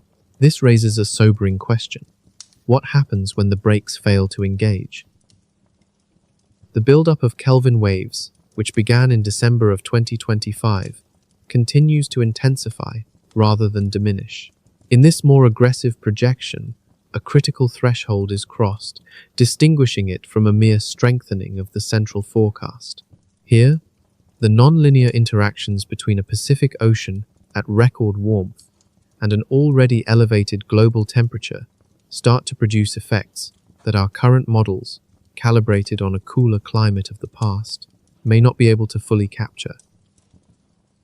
This raises a sobering question about the limitations of our predictive tools when faced with a rapidly changing world. The atmosphere's reaction to a sea surface temperature anomaly is not just about the relative change, it scales with the absolute temperature. At these higher baseline temperatures, the same degree of warming in the Pacific can trigger far stronger atmospheric circulation patterns. These patterns then feed back into the ocean, potentially amplifying the El Niño signal in a self-reinforcing cycle that standard model parameters might well be underestimating. In this scenario, the resulting peak would not just be a new record, it would surpass anything in recorded history by a margin so vast it would be impossible to ignore. It would compel a fundamental re-evaluation of how a super El Niño is even defined. The regional consequences would, by their very nature, fall outside the entire scope of human observation for such an event. This means we are left without the comfort of historical analogues to guide our understanding. We could infer the impacts from physical principles and model them with regional climate projections, but we could not point to a past event and say, it will be like that, only stronger. In this future, there is no precedent. We are left to wonder how a society prepares for a phenomenon it has never before witnessed. Under these circumstances, the language gap that has been a theme of this exploration would transform into something more profound than a simple communication challenge. It would become tangible, documented, and undeniable proof that the physical climate system has shifted beyond the boundaries for which our scientific communication frameworks, developed over the last 60 years, were ever intended. The extension of the forecast chart would no longer be seen as a minor display adjustment, but as a true boundary marker. It would represent the moment our own instruments informed us that the old maps could no longer describe the territory we were about to enter. All three of these potential futures are considered plausible, each one grounded in the latest observational data.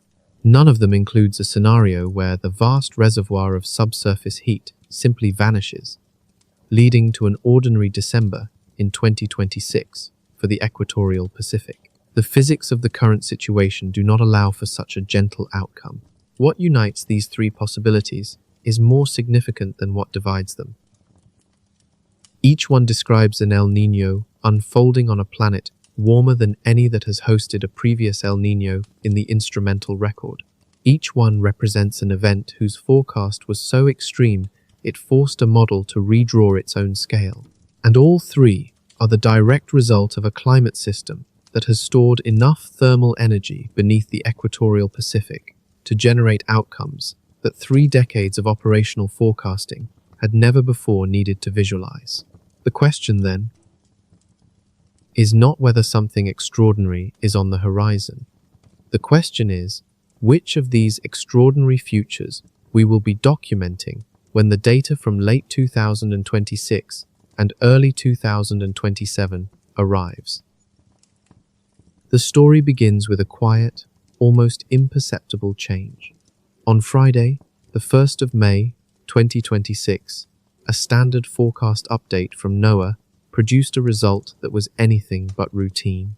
There was no announcement, no press briefing. A chart, one that had faithfully tracked the Pacific Ocean's behavior through every major El Niño since the system became operational through 1997, through 2015, through every pulse of warmth and reversal of cold for 3 decades, silently extended its vertical axis upward. This was not an aesthetic choice or a designer's decision to create more visual space. It was a necessity, born from the fact that the forecast models were projecting values that climbed beyond what the chart was originally built to display. The choice was simple: either extend the axis or lose the data, and you never lose the data. On its own, this extension of the y-axis is a small detail, a technical adjustment, a change in formatting. It added no heat to the Pacific Ocean, nor did it accelerate a single Kelvin wave. It altered nothing about the atmospheric patterns already building toward what could become one of the most significant climate events of the modern era. If you were to view that chart on May 1st without any context, you might not have even registered that anything unusual had occurred. It would simply appear as a forecast plume, with lines spreading out over time as ensembles are meant to do. But such formatting changes are never made without a reason, and the reason for this one encapsulates the entire narrative we have been building. It is the intersection of all the physics, all the observational data, and all the tension between what our instruments are measuring and what our institutions are communicating. The reason that axis had to move is sitting 300 meters below the surface of the Pacific Ocean, a reservoir of subsurface heat content that has already surpassed every April measurement of the satellite era. It is traveling eastward as a series of multiple, stacked downwelling Kelvin waves, which are propagating along a thermocline loaded with thermal energy at depths and magnitudes without modern parallel. This entire process is unfolding on a compressed timeline, running months ahead of what historical analogues would suggest. It is amplified by a background planetary state that has been pushed higher by greenhouse warming and the unintentional removal of shipping industry aerosols, a baseline warmer than any previous El Niño has ever contended with. And finally, it is confirmed by a multi-model consensus with independent sources all pointing toward an event that will meet or exceed the magnitude of any El Niño in the modern record. All of this is what forced the axis to move. All of this is the story living behind what appeared to be a routine chart update on a Friday morning in May. Then there is the other side of the story, the language used to describe it. This half is more difficult to quantify, but is just as crucial to understanding the situation. We see it in the carefully chosen probabilistic phrasing, the description of premature from the Met Office, the term possibly unprecedented from the World Meteorological Organization, and in probability distributions that assign only 25% odds to an outcome that the models themselves are pointing to as a central tendency. Throughout this analysis, we have been careful not to frame this language as dishonest or evasive. Instead, it highlights a deep and difficult tension between what the physics suggest is possible and what our official frameworks are prepared to articulate. At the end of a long analysis, it is tempting to dismiss caution as timid, but to do so would be a mistake. It would miss the fundamental point that the careful language used by scientific institutions is not an accident. It is the hard-won product of decades of experience, a communication style calibrated against the harsh realities of forecasting. This experience was forged in the face of forecast uncertainties that proved to be both real and consequential. And it was shaped by the memory of false positives. There were events that were initially labeled extreme, but later verified as merely moderate, an error that damaged the credibility of the agencies involved and sent ripples through their institutional culture for years. This experience also taught them about the asymmetric reputational cost of being wrong, where the penalty for sounding a false alarm is often far greater than the penalty for understating a threat. That careful calibration, then, is genuine. The uncertainty it acknowledges is real, and the professional judgment behind it has been earned through the kind of difficult, high-stakes public forecasting that most of us will never have to face. But even the most well-calibrated systems have a specific vulnerability, a potential point of failure. This calibration becomes a miscalibration when the physical system itself begins to change faster than the framework designed to track it. It happens when the entire range of possible outcomes shifts in a way that the framework's internal norms were never designed to accommodate. This is the moment when a chart, which has been perfectly adequate for 3 decades of El Niño history, suddenly requires a new ceiling. And yet, the official language, which has also been sufficient for those same 3 decades, has not yet been given permission to build one. This is precisely the situation that arrives on the 1st of May 2026. It represents not a failure of science, nor a failure of individual scientists, but a structural mismatch between the rapid pace of the physical climate system and the slower speed at which our institutional frameworks can adapt to describe it. The chart itself was extended in a single afternoon. The language, however, will take much longer to catch up. To understand what comes next, it is crucial to be clear about what did and did not fail in this moment. The chart did not fail. It was extended, which is not a failure but a sign of a system working exactly as it should. It made room for new data that exceeded its previous range, rather than clipping it, discarding it, or pretending it did not exist. In this sense, the extension of the chart represents the system doing its job correctly in a situation its original designers never anticipated. The models did not fail, either. They performed their function perfectly, ingesting a flood of observational data from the TAO Buoy array, the Argo floats, satellite sea surface temperature measurements, and the GODAS-IAM system. All of this real, measured, and instrument-verified information about the state of the equatorial Pacific was processed. The physics were run forward, and the models reported what the equations produced. The fact that their output exceeded the previous display range is not a model failure, it is a model success, albeit one that is deeply uncomfortable. Finally, the scientists did not fail. They are doing exactly what rigorous scientific practice demands, maintaining the epistemic standards that make their communications trustworthy over the long run. They are applying uncertainty quantification to prevent premature conclusions from corrupting the forecast record, and they are resisting the pressure to state more than the evidence, at this specific moment in the forecast cycle, firmly supports. If we want scientific communication we can rely on for decades, we need scientists who uphold these standards, especially when the data is pulling hard toward a dramatic conclusion. What has actually occurred is something more subtle and far more significant than any of those individual failures would have been. There has been a fundamental shift in the relationship between the physical reality of the equatorial Pacific Ocean and the institutional framework that human civilization has built to monitor, forecast, and communicate about it. The physical reality has simply moved further and faster than the framework ever expected. This is not because the framework is broken, but because the climate is now doing something the framework was not built to track.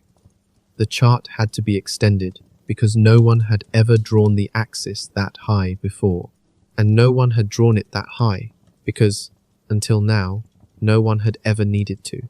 The entire operational history of the CFSV-2 model, every El Niño season, it has simulated since the 1990s. Every ensemble plume it has produced, every forecast update it has delivered had fit neatly within the previous range. That is, until May 1st, 2026, when a single update cycle made that entire history obsolete. This raises a question that extends well beyond the specific strength of this one El Niño event. It is a question about adequacy. Is the climate monitoring, forecasting, and communication infrastructure that we have constructed over the past 60 years, the buoy arrays, the satellite systems, the ensemble models, the institutional probability frameworks, the language norms, and even the press release templates still adequate for the climate events our civilization must now navigate? The system was built for the climate of the past 60 years, but the true test will be the climate of the next 60. This moment forces us to ask if the tools we have are the tools we now need. It is also a question about whether the very language of probabilistic caution, a language developed and refined in an era when genuinely extreme climate events were statistically rare, remains the right language for our world. How do we speak about risk when what used to be extreme is migrating toward the center of the distribution, when the upper tail of yesterday's possibilities becomes the median of tomorrow's reality? When the ceiling of the previous forecast cycle becomes the floor for the next one? This leads to a critical uncertainty about the future. Will the gap between what the data shows and what our institutions are willing to say begin to narrow? This could happen if the physical system stabilizes, if the current event turns out to be within historical bounds after all, or if the spring predictability barrier introduces enough downward noise to make the conservative scenario the correct one. Or will that gap continue to widen, with the data moving ever faster than the frameworks built to describe it can possibly follow? The answer may already be in motion. Right now, the equatorial Pacific holds the highest subsurface heat content for the month of April ever recorded in the satellite era. This is not a model projection or a forecast. It is a measurement of energy already present in the system. That heat is not staying where it is. It is moving, inexorably, toward the surface, where it will warm the ocean. What happens next is no longer a matter of speculation, but a matter of physics. The consequences will ripple through the planet's atmospheric circulation, altering rainfall in India, drought in Indonesia, and fire risk across the Amazon basin. These shifts will threaten tropical coral reefs and reshape global temperature statistics for years.